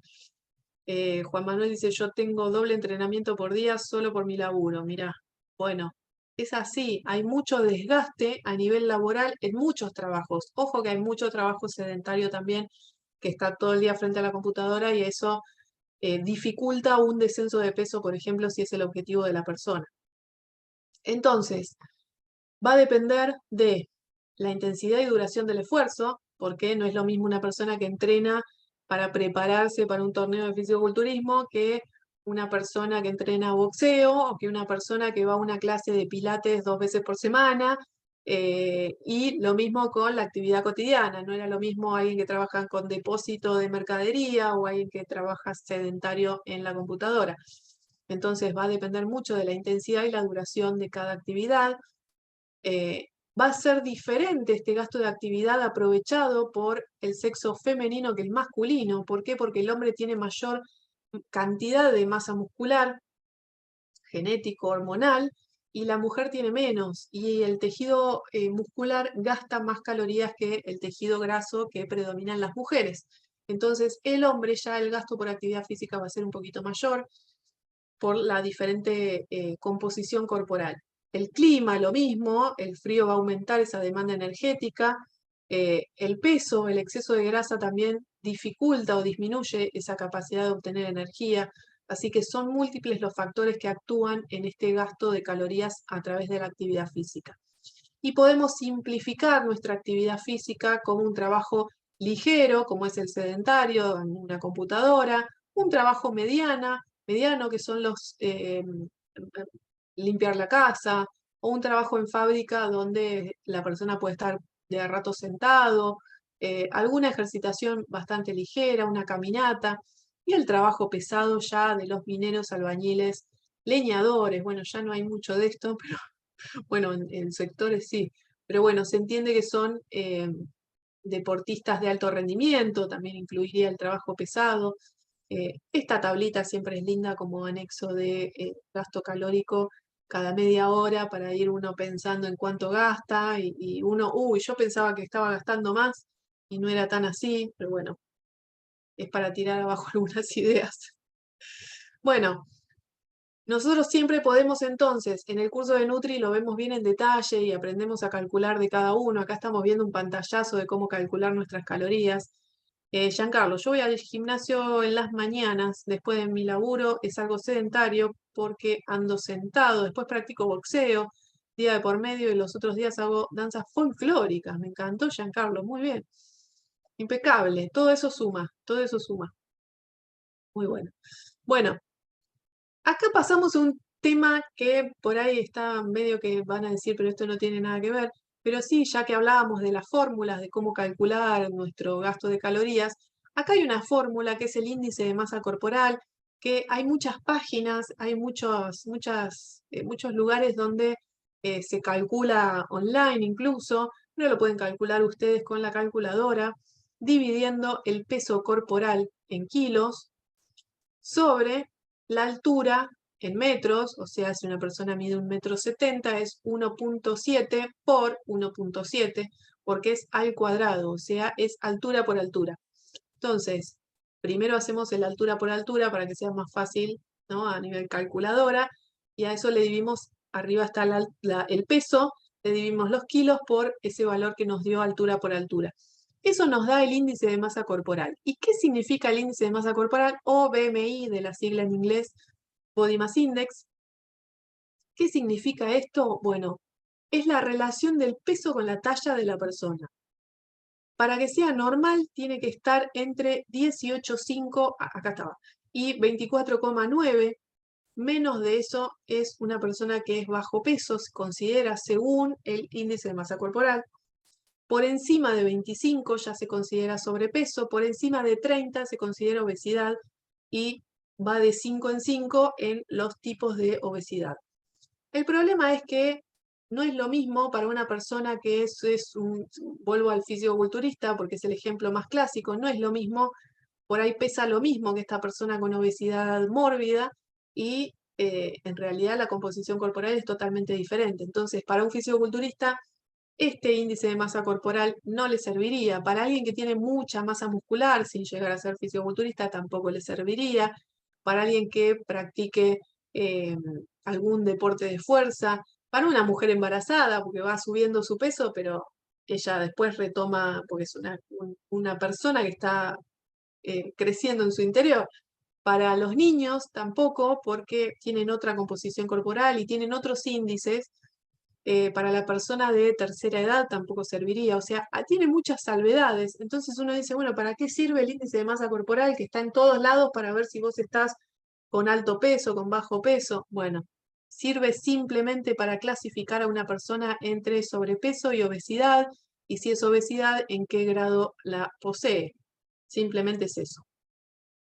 Juan Manuel dice, el problema con el IMC es que no distingue entre músculo y grasa, yo estoy definido y por IMC me tira que tengo obesidad. Totalmente. No identifica la contextura corporal. Por ahí una persona es delgada, pero es saludable y da bajo peso. La verdad, no sirve para casi nada más que para sobrepeso y obesidad. Así que cuando tengan este índice de masa corporal en alguna página, no le den importancia porque no sirve para deportes, sobre todo no sirve. Bueno, retomamos los nutrientes y nos metemos de lleno en cada uno de ellos, en los macro y los micro. Vamos bien con el tiempo, más o menos. Retomamos macro y micronutrientes porque vamos a entrar entonces en cada uno. Macronutrientes, habíamos dicho que los comíamos en mayor cantidad, son los carbohidratos, las proteínas y las grasas. Y los micronutrientes tenemos a las vitaminas y los minerales que no nos aportaban calorías. Empezamos con los hidratos de carbono o glúcidos o carbohidratos. Son sustancias que están formadas por carbono, hidrógeno y oxígeno. En realidad los 3 macronutrientes tienen carbono, hidrógeno y oxígeno, salvo que las proteínas van a agregar nitrógeno también. La función principal que vimos, Joel dice, no se preocupe por el tiempo, está muy buena la clase. Sí, pero bueno, tengo un límite de voz que son 2 horas y digo, hasta ahí tengo que llegar y dar todo. Gracias igual ahí por el aguante. Pero bueno, estaba viendo de acuerdo a la cantidad que me quedaba de material para dar. Bueno, función principal de los carbohidratos es el hecho de aportarnos energía, nos dan energía. Yo les había dicho que ante cualquier actividad, el organismo como primer combustible que utiliza son los carbohidratos. Entonces, la primera opción siempre va a ser el carbohidrato. ¿Cuánto va a aportar? Son 4 calorías por gramo o 4 kilocalorías por gramo. Eso hay que grabárselo a fuego o tatuárselo en la piel. 4 calorías por gramo, lo mismo que las proteínas, y las grasas eran 9 calorías por gramo. El alcohol, le sumo, son 7 calorías por gramo, y son calorías vacías porque no tienen más que calorías, vacías de nutrientes en realidad se considera. Bueno, se clasifican en hidratos de carbono simples y complejos. Los simples se llaman a los monosacáridos, los disacáridos, para el que conoce la terminología, y los complejos son los polisacáridos, son las cadenas más largas. Lo ideal es que nuestro plan de alimentación sea a base de carbohidratos complejos. ¿Para qué? Para que nuestra curva de azúcar en sangre o de glucemia sea bastante plana, porque si comemos puro azúcares simples o hidratos de carbono simples, vamos a estar con picos de glucosa en sangre o picos de glucemia, y esos picos de glucemia dan picos de insulina aparejados, entonces no es tan saludable y a la larga puede traer problemas de insulinoresistencia. ¿Qué hay de cierto, dice Frederick, que las mujeres usan más las grasas como fuente de energía? Tienen un poquito de mayor facilidad para utilizar la grasa como combustible. Poquito. No hace grandes las diferencias. Por eso en un deporte de resistencia, donde se usan más las grasas como combustible, ahí se le facilita un poquito más a la mujer. Así. Juan Manuel, hay que tratar de erradicar las harinas blancas y los azúcares, ¿no? Sí, claro que sí. Gracias ahí, Juan Manuel, por ese aporte. En lo posible, erradicar las harinas blancas que no nos aportan nada, son carbohidratos complejos. Ahí entro en detalle, no están en la plaquita, pero bueno, entro en detalle en qué son los complejos, que ahí preguntaba Freddy. Los complejos es el almidón, por ejemplo, que es el más frecuente en los alimentos, están en el arroz, cuando comemos papa o patata, o batata o camote, vamos a estar comiendo almidón. Esos son complejos, son cadenas bien largas. Los simples, que son los monosacáridos y disacáridos, es la glucosa simple o la sacarosa, el azúcar de mesa. Y por ejemplo, cualquier producto, la fruta tiene fructosa, que es un carbohidrato simple, pero también tiene fibra, tiene nutrientes que son importantes. Las gaseosas que tienen fructosa simple no son buenas porque es pura azúcar y tomamos mucha cantidad y no tiene fibra que tiene la fruta, entonces no está tan bueno. Entonces, siempre nuestro plan de alimentación, repito, debería basarse en hidratos de carbono complejos. Y el pan integral, dice Juan Manuel, también es un buen carbohidrato, es complejo y encima suma fibra. Así que si hablamos de índice glucémico, que creo que ahora lo tocamos al tema, va a ser mucho más beneficioso el pan integral que el pan blanco. En calorías son muy parecidos el pan blanco y el integral. Lo que pasa es que el pan integral te aporta toda la fibra, vitaminas y minerales que necesitas, que el pan blanco no te lo aporta. El pan blanco es solo harina. Aguante el integral, tal cual Juan Manuel. Coincido. Nos aporta algo. El blanco es harina simple.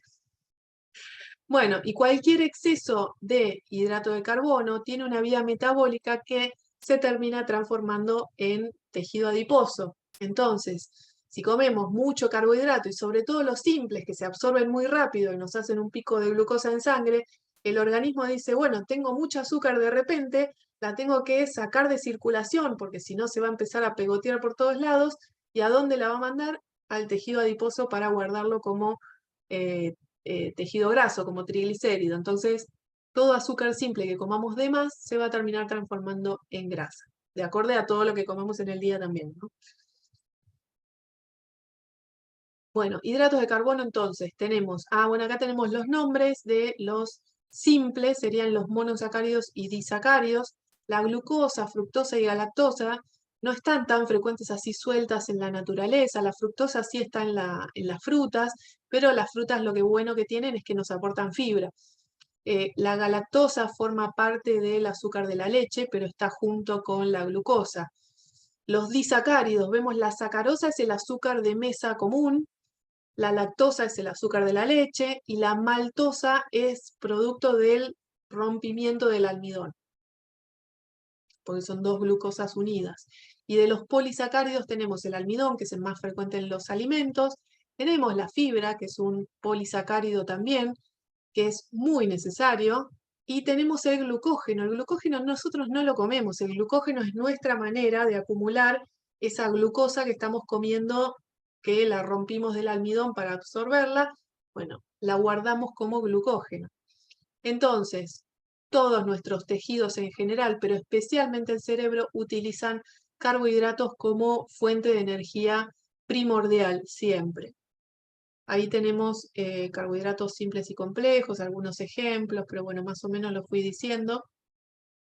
Tenemos acá cuánto hay de carbohidrato en algunos alimentos. Tenemos azúcar blanco, tenemos casi 100% de azúcar, azúcar moreno 96, en realidad es un puntito menos, porque el azúcar moreno o el azúcar mascabo tienen un extra de vitaminas y minerales, pero es el 1%, entonces no hace tanto a la diferencia en general.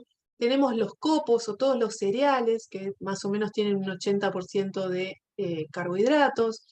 La miel es un poquito más, este valor no es correcto. La miel es como si fuera azúcar con un poquito agregado de agua. Así que es calórica, tiene azúcar simple, así que ojo, es más saludable, pero las calorías están. Las mermeladas, las galletas son bien altos en carbohidratos, el pan, las legumbres o leguminosas o menestras también son bastante altos en carbohidratos, si bien tienen un buen aporte de proteínas, es la proteína vegana por excelencia, siempre se trata de elegir. Las pastas estarían dentro de, bueno, parecido al arroz, por ejemplo, Eloy. No hay ninguna pasta, no. Entre el arroz, el pan, por ahí anda. Y después por debajo tenemos las frutas y los vegetales porque son mayormente agua, entonces son más bajos en carbohidratos porque tienen mucho contenido de agua. Por eso son alimentos con muchas menos calorías también, menor densidad calórica. Índice glucémico. Acá entro en una disyuntiva del índice glucémico de decirles funciona, sirve, no sirve, para qué sirve, porque se habla mucho a nivel deportivo del índice glucémico de los alimentos y sabemos que no es tan esencial, no es tan necesario el índice glucémico de los alimentos. Sí tenemos una tablita que separa en tres tipos de índice glucémico a todos los alimentos, de acuerdo a la velocidad con la que se absorbe el carbohidrato de ese alimento. Eso significa el índice glucémico. Cada alimento tiene un número de índice glucémico y es el que mide la velocidad con la que se absorbe y llega hacia la sangre ese carbohidrato. Cuanto mayor sea el número de índice glucémico, más rápido va a ser un pico de glucosa en sangre y ese pico de glucosa en sangre va a traer aparejado un pico de insulina. ¿Qué pasa? Cuando después de entrenar, que necesitamos ese pico de insulina, podemos comer un carbohidrato más simple, un carbohidrato que se absorba más rápido, como para reponer un poco más rápido ese carbohidrato que se trabajó durante la actividad física. Ahora, previo al ejercicio, se puede elegir un índice glucémico más bajo porque no necesitamos a la insulina para entrenar. La insulina es la hormona anabólica, o sea, la hormona que atrapa los nutrientes adentro de la célula. Cuando entrenamos estamos rompiendo eso, entonces es el efecto contrario. Entonces se trata de elegir, pero no es que exclusivamente voy a elegir esto antes de entrenar y esto después de entrenar, sino que se trata, pero no es esencial Yo nunca utilizo estas tablitas, sí para un diabético sí se sabe estas tablitas casi de memoria, pero para el deportista normal no es tan necesario.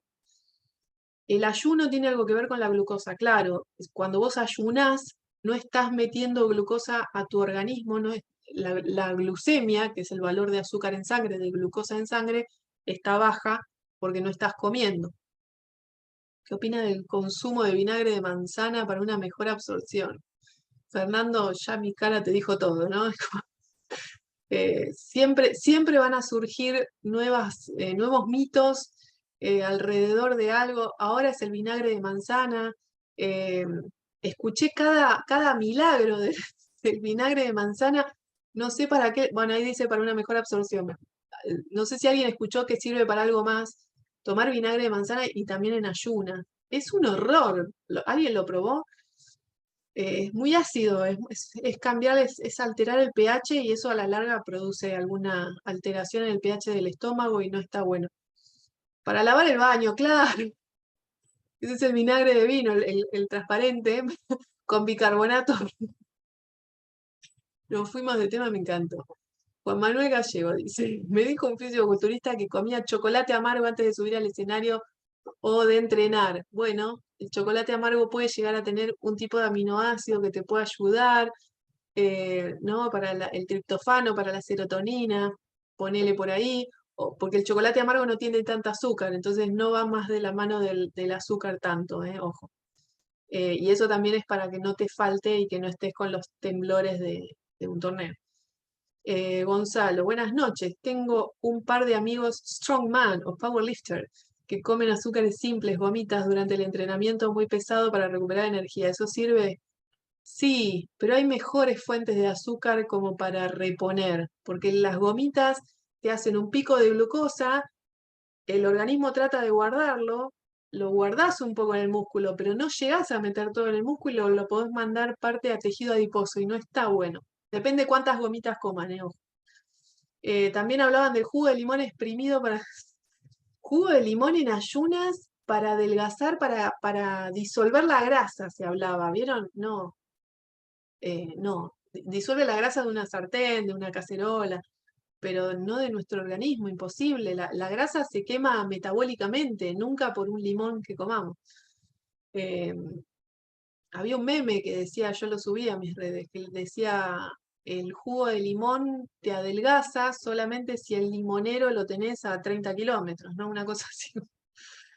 Y haces ese aeróbico, está buenísimo. Las bebidas isotónicas, tenemos algo de bebidas al final. Qué asco, dice Juan. Los batidos verdes en ayunas, bueno, todo lo que, a ver, un batido verde de buena composición, que tenga apio, espinaca, manzana verde, son súper nutritivos, o sea, imagínense comer todo eso que es súper nutritivo en ayunas. Genial, el cuerpo levanta todo eso y dice, buenísimo, me viene bárbaro, pero ¿y la proteína dónde está, no? Como el desayuno, como que le falta algo. Arturo dice, si me como unas rodajas de piña después de entrenar, ¿me ayuda a recuperar algo de glucógeno? Sí, todo puede llegar a ser, claro que sí. Nahuel, las cremas de pepe. Esto es un chiste muy de Argentina. Al resto se va a quedar ahí mirando como... Estuvo bueno. Walter, la peor locura que escuché, una cucharita de agua destilada te deja como pasa de uva seca. El agua destilada, así como entra, sale, o sea, no la retenés. Entonces es como para calmar la sensación de que querés agua. Se usaba antiguamente antes de competir, pero no, se dejó de usar porque es totalmente peligroso y hoy en día se sabe que se pueden tomar sorbitos de agua antes de una competencia en fisicoculturismo que no pasa nada. Eloy, tenía un amigo que hizo una dieta de internet que eran 2 bananas cada 4 horas. Solo eso. Y la proteína. Dale, obviamente que vas a bajar de peso porque a las 4 horas ya dejaste de comer banana o decís, no quiero más banana. No, ya está, o sea, es un montón de bananas, claro. En calorías no es mucho, pero es raro, ¿no? Bueno, está la dieta de la manzana, que es solo una manzana cada no sé cuántas horas, está el verdulero feliz. Sí, es así. La dieta del huevo. Bueno, el huevo satura muchas veces, empieza a dar náuseas. La clara de huevo tiene sus contraproducentes situaciones. Bueno, perdón, las clases mías siempre se descontrolan por algún lado. Para el que me conoce ya sabe que se descontrola. Y yo me engancho, que es lo peor, pero bueno, volvemos por la buena senda y retomamos. Índice glucémico, entonces, no lo usemos, no sirve para nada, solamente para alguien que es diabético, ahí sí. Está bueno aprender así, pero sí. Gracias, Juan Manuel. Pero seguimos, como diciendo, dale, volvé. Fibra, vamos que seguimos. Fibra, tenemos dentro de lo que son carbohidratos, la fibra es parte del carbohidrato, pero la fibra, nosotros no tenemos la capacidad, no tenemos enzimas digestivas, hace un helicóptero, no tenemos enzimas digestivas para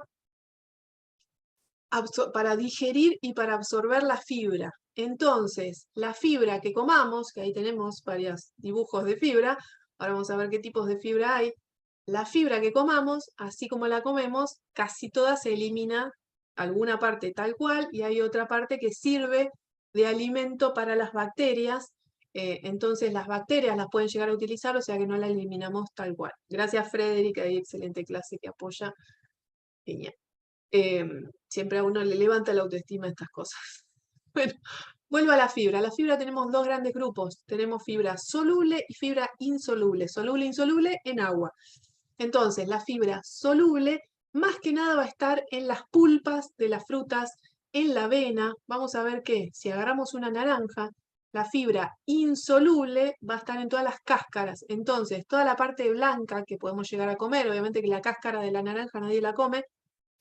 Bueno, conozco gente que sí, pero no es lo ideal. Bueno, la ralladura en alguna torta, en algún pastel dulce se puede llegar a usar, pero lo que más comemos es la pulpa, con algo de la parte blanca. La parte blanca sería la parte de fibra insoluble y la parte de la pulpa tiene fibra soluble. Tienen dos funciones diferentes. La fibra insoluble nos da mayor volumen intestinal. Para alguien que sufre de constipación, le vamos a aumentar la cantidad de fibra insoluble, o sea, le vamos a dar más cáscaras, más frutos secos, más cáscaras de legumbres, más cáscaras de cereales, como por ejemplo todos los productos integrales. Y bueno, hay vegetales como la papa o la patata que se consumen algunas veces sin cáscara. Ahí estamos sacando parte de la fibra. La papa cocinada se puede comer con cáscara sin problema. Y ahí estamos aportando fibra insoluble, pero hay algunas que se consumen sin, y bueno, le estamos sacando parte de la fibra insoluble, pero necesitamos más insoluble que soluble, relación de 3:1, y en total vamos a necesitar, no me acuerdo si lo decía así, por lo menos 25 gramos. Dice por lo menos porque lo ideal serían 25 gramos, pero alguien que ya está tendiendo más a la constipación eh, o estreñimiento, por si no lo conocían así, se pueden llegar hasta 35 gramos por día de fibra en total. La fibra sabemos entonces que nos ayuda en la regulación del tránsito intestinal, previene el cáncer de colon. No es que consumo fibra y ya está, ¿no? Ya no tengo cáncer de colon, no. O sea, puede llegar a pasar que sí, puede llegar a pasar que no sabemos, hay predisposiciones diferentes a eso, pero bueno, puede ayudar el consumo de fibra en la prevención. Reduce la concentración del colesterol malo, sobre todo la fibra soluble. Favorece la regulación de la glucemia en todos, pero sobre todo en los diabéticos. Yo les decía que no era lo mismo comer un pan blanco donde el pico de azúcar por ahí sube más rápido que un pan integral, porque la fibra que acompaña hace una curva de glucosa un poco más leve. Entonces nunca va a ser lo mismo con o sin fibra. Por eso siempre va a ser mejor la elección del pan integral, galletas integrales, pastas integrales, todo lo que sea integral va a ser mejor por ese aporte extra de fibra, vitaminas y minerales. Y dan más saciedad. ¿Por qué? Porque nos cuesta trabajo, toda esa falta de la capacidad que tenemos de digerir la fibra, nos va a dar más trabajo al estómago, va a estar más tiempo en el estómago una comida con fibra que sin fibra. Entonces, alguien que quiere bajar de peso para evitar que tenga apetito enseguida después de comer, le vamos a dar una buena cantidad de fibra como para lograr esa saciedad en cada comida. Tenemos entonces acá los dos tipos de fibra, soluble e insoluble. La fibra entonces soluble serían las pulpas en general, la avena, la parte de adentro de los frutos secos, la parte de adentro de las legumbres o leguminosas, y todo lo que es cáscaras, toda la parte de afuera, son fibra insoluble. Juan Manuel, por eso la ensalada llena más a 2 platos de ravioles. Claro, exactamente. Aparte, los platos de ravioles son carbohidrato rico, porque es carbohidrato blanco y aparte con relleno. Entonces, uno tiende a comer un poco más de raviol y con queso rallado ni hablar, con salsa, es como muy palatable, es muy rico. En cambio, la ensalada uno se cansa hasta de masticar a veces, ¿no? Por comer mucha ensalada. También, aparte de esto de la fibra, también es todo el otro efecto que decía recién. Bueno, terminamos creo que con fibras, pasamos a proteínas. Proteínas les decía que agregaba el nitrógeno en su composición. Proteínas vamos a aportar con la proteína 4 kilocalorías por gramo, igual que los carbohidratos. Están formadas por ladrillos que son aminoácidos. Un acúmulo de aminoácidos forman una proteína. Nosotros comemos proteína, liberamos en nuestro aparato digestivo esos aminoácidos que se absorben y formamos nuevamente proteínas en nuestro organismo de acuerdo a donde se necesiten. Por eso su función principal es función estructural o plástica, que es la formación de tejidos, pero también tienen otras funciones. Por ejemplo, forman parte de enzimas, las enzimas digestivas que nos ayudan en la degradación de los nutrientes de los alimentos son proteínas. Algunas hormonas como la insulina es una proteína. Proteínas contráctiles como la actina y miosina formando parte de la fibra muscular. Transporte y almacenamiento de oxígeno. La hemoglobina es una proteína.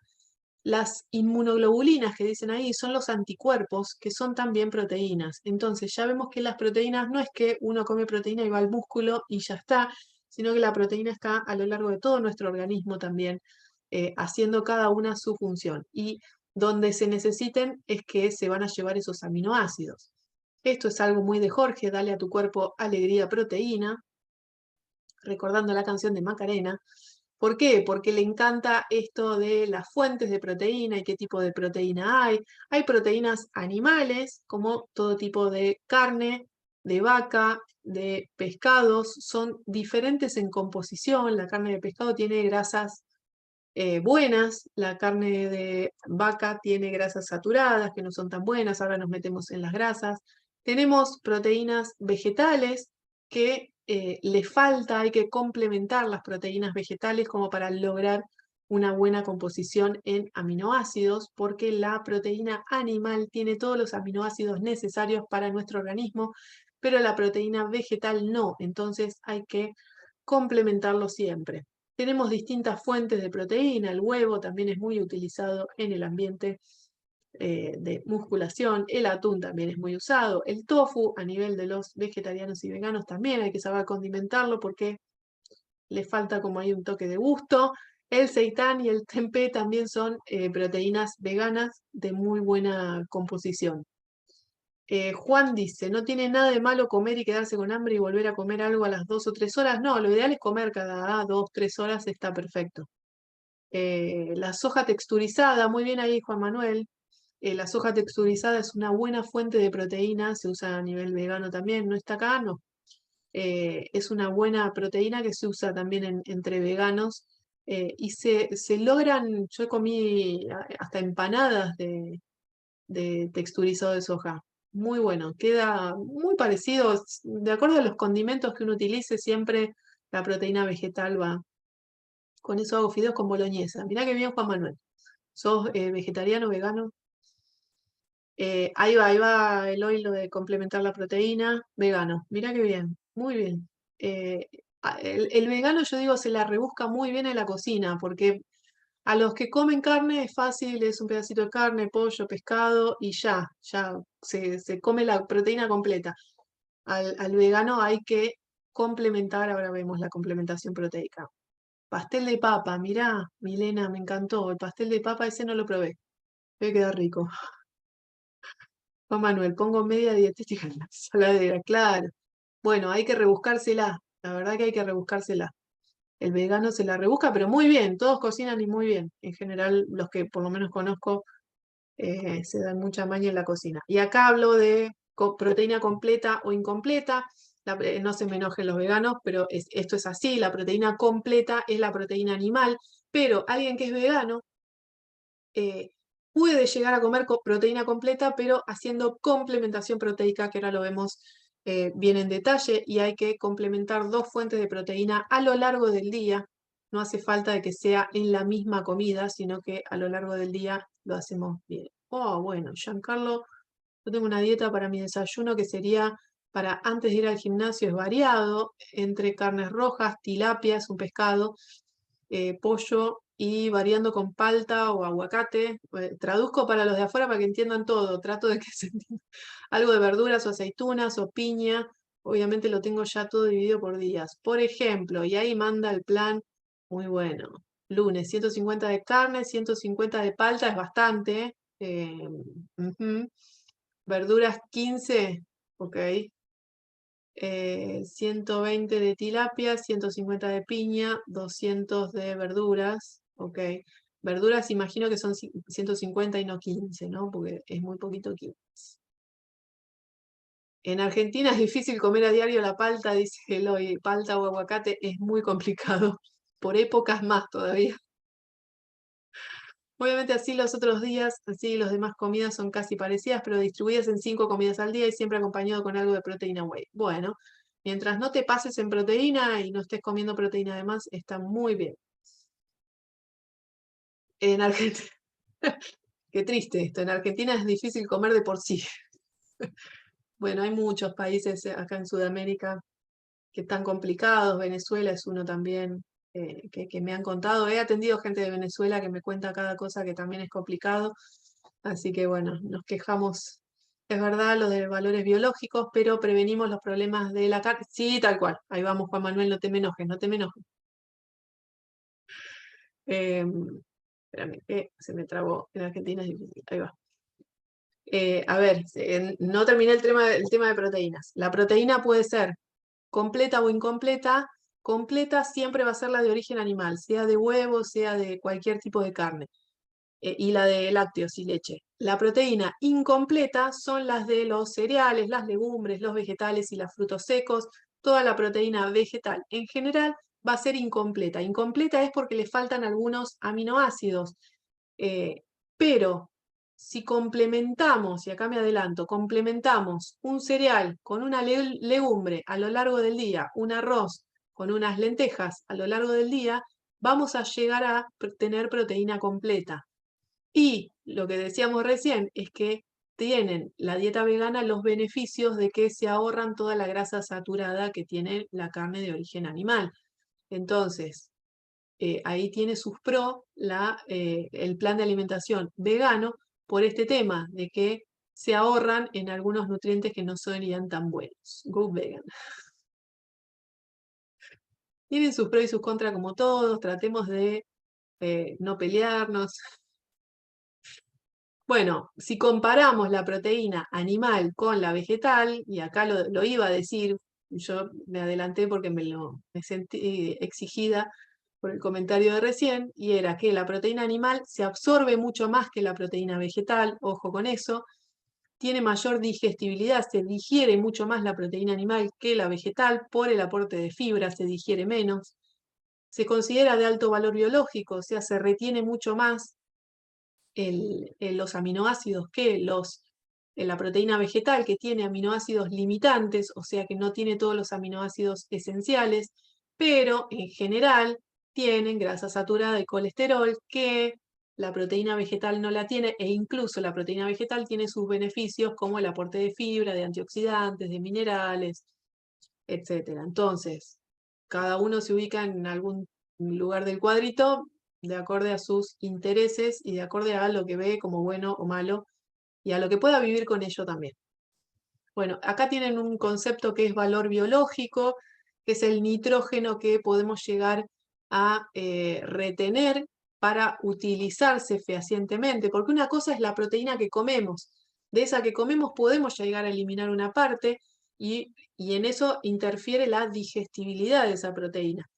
Y de la que podemos llegar a absorber, parte de esa que se pueda llegar a utilizar fehacientemente. De eso habla el valor biológico de una proteína. ¿Cuánto se recomienda? Y bueno, eso es muy variable, esto es muy cuestionable, pero bueno, como siempre hay preguntas de la cantidad de proteína, acá agregamos un cuadrito, ¿qué proporción sería la de legumbres y cereales para completar la proteína? Lo ideal son proporciones iguales.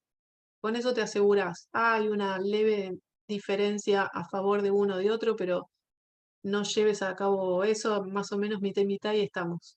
Y aparte a lo largo del día pensá que comen otras proteínas vegetales, otras proteínas no animales, entonces complementan de alguna manera siempre. Bueno, estándar significa la población sedentaria. La población sedentaria se considera más o menos 1 gramo de proteína por kilo de peso por día. En cambio, como estamos en el instructorado de musculación, no agregamos los deportes de resistencia, pero serían un poquitín más, y más sobre todo los de hipertrofia. Hipertrofia puede llegar a 2,5, puede llegar a 2,8 en el caso de los hombres, hasta 3 como un máximo posible. Cuando yo terminé la carrera de nutrición, hice mi tesis en los fisicoculturistas, porque tenía la población ahí a mano, por mi hermano ser fisicoculturista, me habilitó a toda esa población, a todo ese acceso a esa población, difícil de conseguir, y les pregunté a cada uno, entrevisté a 150 y pico de eh, fisicoculturistas, cuánto comían de proteína, de cada macronutriente, pero bueno, lo llamativo eran las proteínas que llegaron a comer 7 gramos por kilogramo de peso, que es una barbaridad. Y hablando después otro día con mi hermano, diciéndole estos valores, y dicen, no tiene sentido porque no llegas a absorber eso, no llegas a digerir, terminas eliminando gran parte de esa proteína. Así que no tiene sentido subir demasiado más allá de 2,5, 3 como mucho en gramos por kilogramo de peso. Así que no se extiendan demasiado. Lo eliminas por orina, claro. Y aparte hay que eliminarlo por orina, con todo el filtrado que tenés que hacer también renal, la sobrecarga al riñón, tenés que estar tomando mucha agua también. Parte la eliminás por materia fecal porque no la terminaste de absorber. No tiene sentido. Por eso, dice Juan Barras, por eso algunos son medio panzones. Son panzones porque consumen calorías de más. Más que pizzas es mostaza por la... Me mató Juan Manuel, muy acertado, sí, tal cual.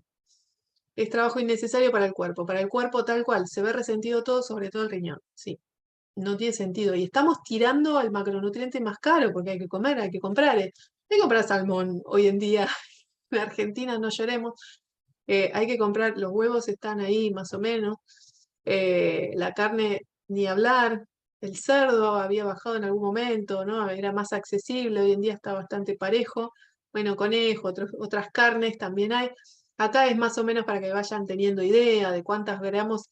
A ver, unos 100 gramos esto es cada 100 gramos, 100 gramos de carne roja tienen más o menos 20 gramos de proteína, 5 gramos de grasa en promedio, y uno dice, bueno, llegamos a 25%, y el resto, bueno, el resto puede ser algo de agua, puede ser algo de el colágeno que está ahí en el medio, hay 1000 cosas, pero más que nada también es agua, por eso uno cuando cocina una carne termina siendo más pequeña, entonces siempre que pesan las comidas, que sean siempre en crudo de ser posible. Se consideran todos los pesos siempre en crudo, la mejor opción, porque todas las tablas de composición de los alimentos están hechos en crudo, con alimentos en crudo. Bueno, pasamos a las grasas. Las grasas, ya vimos que la función también era energética, pero tiene otras funciones que una muy, muy, muy importante es que está en mayúscula encima, es la palatabilidad de los alimentos. ¿Y a qué hace referencia la palatabilidad? Y bueno, que no es lo mismo comer, no sé si probaron alguna vez un yogur entero y un yogur descremado o desnatado, no tiene el mismo valor en el paladar uno que otro. ¿Por qué? Ahí está la diferencia de grasa que nos da la palatabilidad en el yogur entero. hablo de yogur, pero cualquier producto donde esté un queso, no es lo mismo el queso entero que el queso descremado o desnatado. En el paladar ya se siente ahí incluso la diferencia. Se marca más en un yogur, por eso siempre nombro el yogur, pero nos da palatabilidad, o sea, nos da más ganas de seguir comiendo también, porque nos hace ser más rico ese alimento, más adictivo. Función energética nos aporta energía básicamente, igual que los carbohidratos. Nos hace la protección de órganos por ese tejido adiposo que estamos formando alrededor de nuestros órganos vitales. Nos ayuda en el aporte de vitaminas liposolubles, que son las A, D, E y K, porque vienen con alimentos con grasa. Aportan ácidos grasos esenciales, nos ayudan en el aislamiento del frío y va con la protección también por esta capa de tejido adiposo que formamos. Nos ayuda en la formación de hormonas, o sea, no es que comemos grasa y va directamente a formar tejido adiposo, ¿no? Tiene un montón de funciones. Las hormonas, ya les dije, les hablé de las hormonas sexuales, son las que se fabrican a raíz de una estructura parecida al colesterol, entonces es una grasa el colesterol. Y hay una función estructural, que uno dice función estructural eran las proteínas. No, bueno, también las grasas, el colesterol forma parte de algunas membranas celulares. Las membranas es la parte que recubre a cada célula. Los fosfolípidos son grasas también, tienen dos cadenas de grasa unidas a un grupo de fosfato que forman parte también de todas las membranas celulares. Así que fíjense que también forman estructuras. O sea, tienen múltiples funciones las grasas, no se queden solo con que nos aportan calorías, sino que hay grasas esenciales que sí o sí tenemos que incorporar con los alimentos. El tema es saber qué tipo de grasas estamos comiendo. Y acá tenemos la clasificación de grasas en grasas poco saludables, que son las dos primeras, y grasas un poco más saludables, que son las segundas. Las dos primeras que no son saludables son los ácidos grasos saturados y trans. Los saturados vienen sobre todo de derivados animales. Saturados también tiene la grasa de coco o aceite de coco, y la manteca, por ejemplo, o todas las grasas de la leche y todos los derivados lácteos van a tener predominantemente grasas saturadas. Esas grasas saturadas nos van a perjudicar con el colesterol malo, nos van a hacer subir el colesterol malo. Las grasas trans son las fabricadas por la industria alimenticia y son las peores del mundo mundial, y están presentes en productos de paquetito, como son todos los snacks, todas las galletas, los productos de panadería, bueno, las hamburguesas de cadena rápida, tienen muchas grasas trans, son peores todavía que las grasas saturadas. Y las grasas saludables son las monoinsaturadas y poliinsaturadas. Las monoinsaturadas se llaman omega 9, donde están, bueno, aceite de oliva, en las olivas o aceitunas, en el aguacate o palta, en todos los aceites en general derivados de semillas, en los frutos secos. Lo mismo las grasas poliinsaturadas, que son los omega 3 y omega 6. Bueno, también tenemos diferentes fuentes, el omega 3 principalmente en los pescados, en las semillas de lino también, o linaza. Tenemos en otras semillas también hay otras fuentes de ácidos grasos saludables, así que ojo con eso y sepan elegir el tipo de grasa que consumen y no restrinjan la cantidad de grasa, sino que elijan más que nada en calidad. Bueno, ahora tenemos los micronutrientes, que eran vitaminas y minerales. Las vitaminas no nos aportaban calorías, son compuestos que son necesarios para todos los procesos metabólicos que dijimos en nuestro organismo. Pueden estar formando partes de otros compuestos, como alguna hormona o alguna enzima, y son de dos tipos. Son vitaminas liposolubles e hidrosolubles, solubles en lípidos o solubles en agua.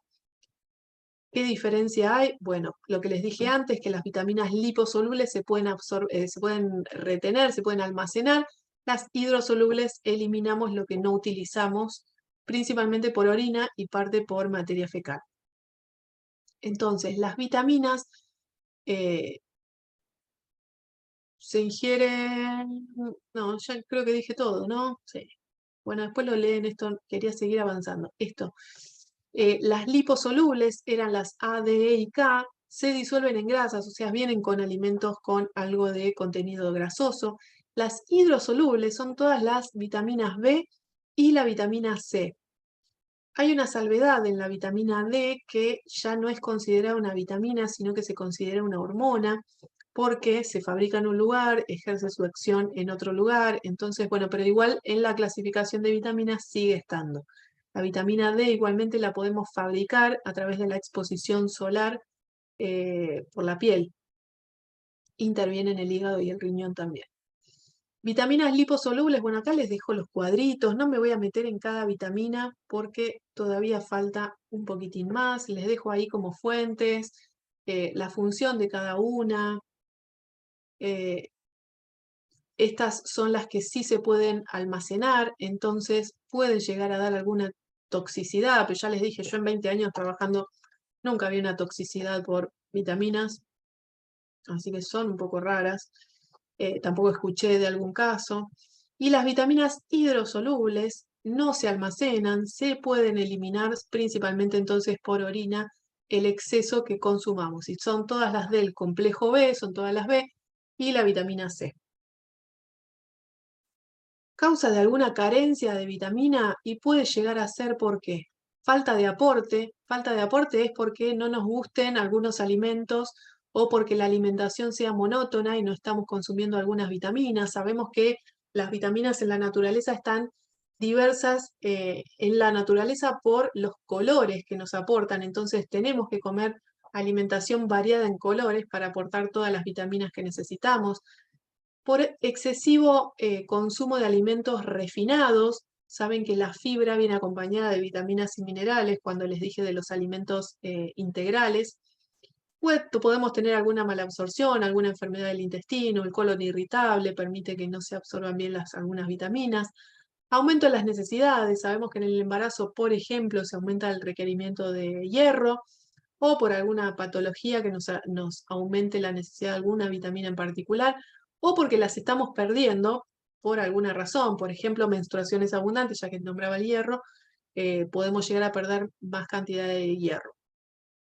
Minerales no son tan, no nos hacen a esta clase, les dejo ahí como la información para que les quede.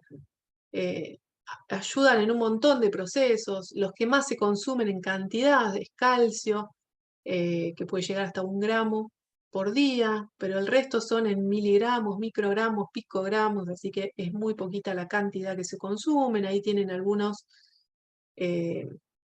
principales, les voy dejando ahí como para que tengan la información de cada uno. Y pasamos al agua.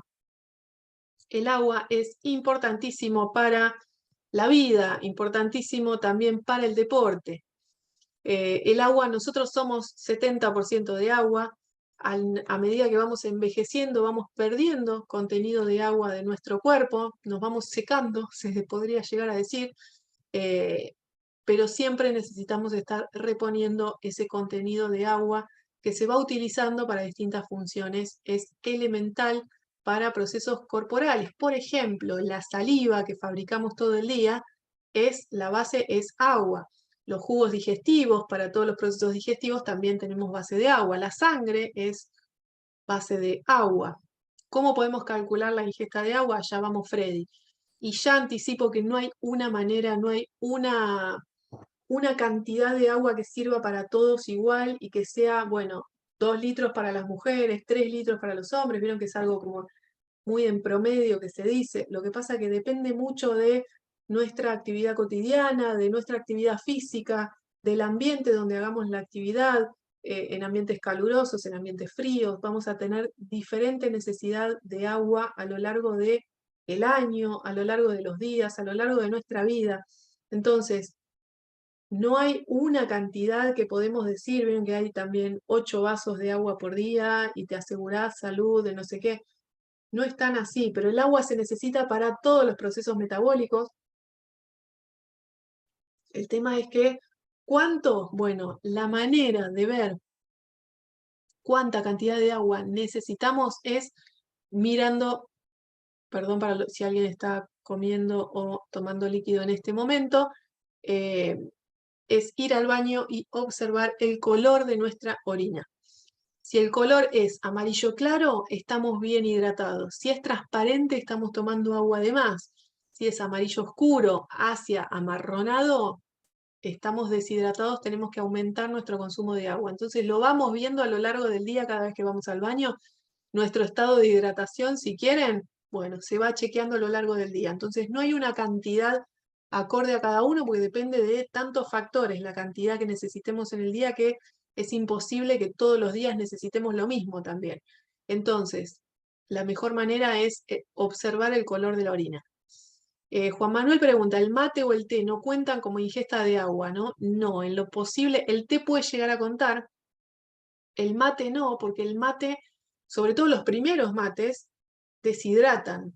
El mate fuerte deshidrata, entonces eso es al contrario, entonces ahí no los podemos contar, pero hay gente que toma, le da los primeros mates a otra persona y se toma un termo gigante con el resto de la yerba ya medio usada, medio lavada, digo.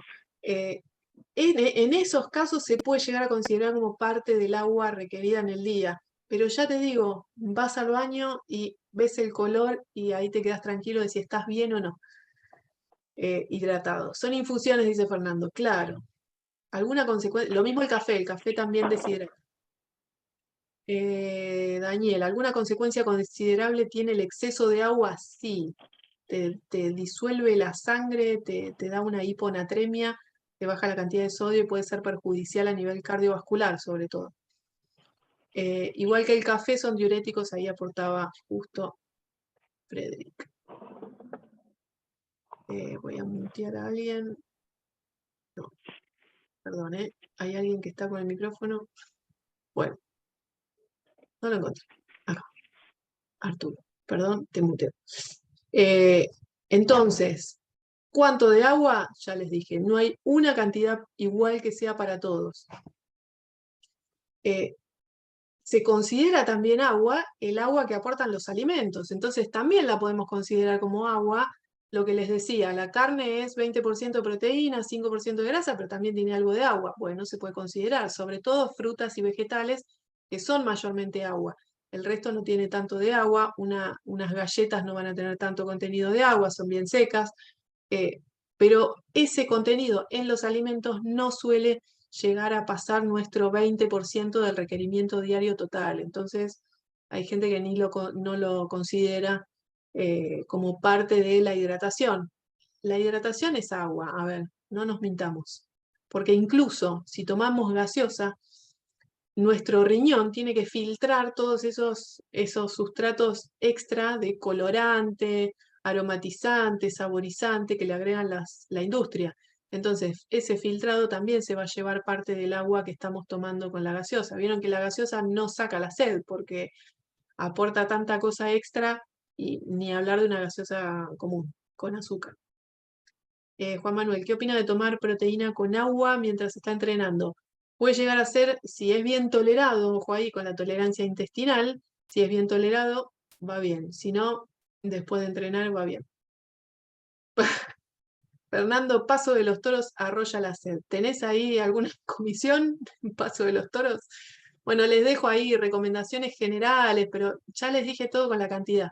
Viendo el color de la orina acá también, cuánto se recomienda. Obviamente que de acuerdo a la edad también va cambiando, pero no es tan así. No hay una cantidad igual para todos. Y bebidas deportivas, ahí iba la pregunta de las bebidas isotónicas. Las bebidas deportivas dicen que es mucho mejor esta bebida porque te repone los electrolitos que utilizaste en la actividad física, pero no cuenta con que agrega azúcar, agrega aditivos, los colorantes. Ustedes vieron los colores que tienen ahora estas bebidas, y la sal que agregan no cuentan como, es un exceso. No, ellos dicen, no, bueno, esto sirve para rehidratar. Sin embargo, el ser humano pudo vivir millones de años sin este tipo de vida deportiva y siguió viviendo igual. O sea, un poquito de sal en una comida, o ni siquiera, porque ya el agua trae sal. eh, y es verdad lo de las sales de Gatorade, bueno, de eso estaba hablando. Un poco de sal, un poco de agua y un poquito de jugo de limón se puede hacer una bebida isotónica casera. Obviamente que no queda tan rica por todos los aditivos que tienen estas bebidas deportivas, pero bueno, se puede hacer de modo casero eh, y nos evitamos ese agregado tan extra de azúcar que no es tan necesario durante un entrenamiento o luego un entrenamiento, salvo que a la persona le tenga dificultad en la regulación del azúcar en sangre. Pero luego de un entrenamiento normal de 1 hora, nadie necesitaría una de estas bebidas isotónicas. Sí, por ahí en un entrenamiento de resistencia, donde entrenan más de 1 hora y media, ahí puede llegar a ser necesario reponer algo de la glucosa durante el entrenamiento, pero si no, no es necesario. Hubo una época encima que habían salido las Gatorade para niños también. Entonces, la idea de que estas bebidas son eficaces para mantenernos hidratados en cualquier circunstancia no es real. Sí, para reponer líquidos ante un episodio de gastroenteritis puede llegar a ser muy bueno. Sería ideal, dice Frederick, diluir un sobre de suero en 1 litro de agua solo para entrenamientos de larga duración. Podés, pero anda a lo clásico, anda a entrenamientos de larga duración de deporte de resistencia, me estás hablando. Estamos en el instructorado de musculación. No te quiero tirar la pregunta abajo, Frederick. Bueno, terminamos ahí, terminaba. Bueno, un placer haber participado de esta clase. Me encanta siempre estar acá aportando lo que pueda, mi granito de arena en sembrar ahí gusto por la nutrición. Saben que si se quedaron con ganas de más, tenemos el curso de nutrición deportiva que arranca ahora en el mes de abril. Muy recomendado por muchos, por todos los que ya lo hicieron, seguro lo recomiendan. Muy buena la clase, aprendimos y nos divertimos. Eso es esencial para la vida también. Por eso también soy psicóloga, así que trato de aportar por ahí. Excelente clase. Bueno, gracias ahí por el aporte de todos. Corto la grabación. Ah, ¿saben qué? Me olvidaba de decir esto. A comer banana cada 2 horas. No. Esa dieta no se hace. Eh, Tienen en el Drive todo el recetario de recetas de culturistas. No sé si lo vieron, ya estaba subido las recetas culturistas ahí. Así que chusméenlo, que está buenísimo. Bella profesora, gracias Frederick. Excelente, gracias. Bueno, corto grabación entonces, terminamos con esta clase número 10.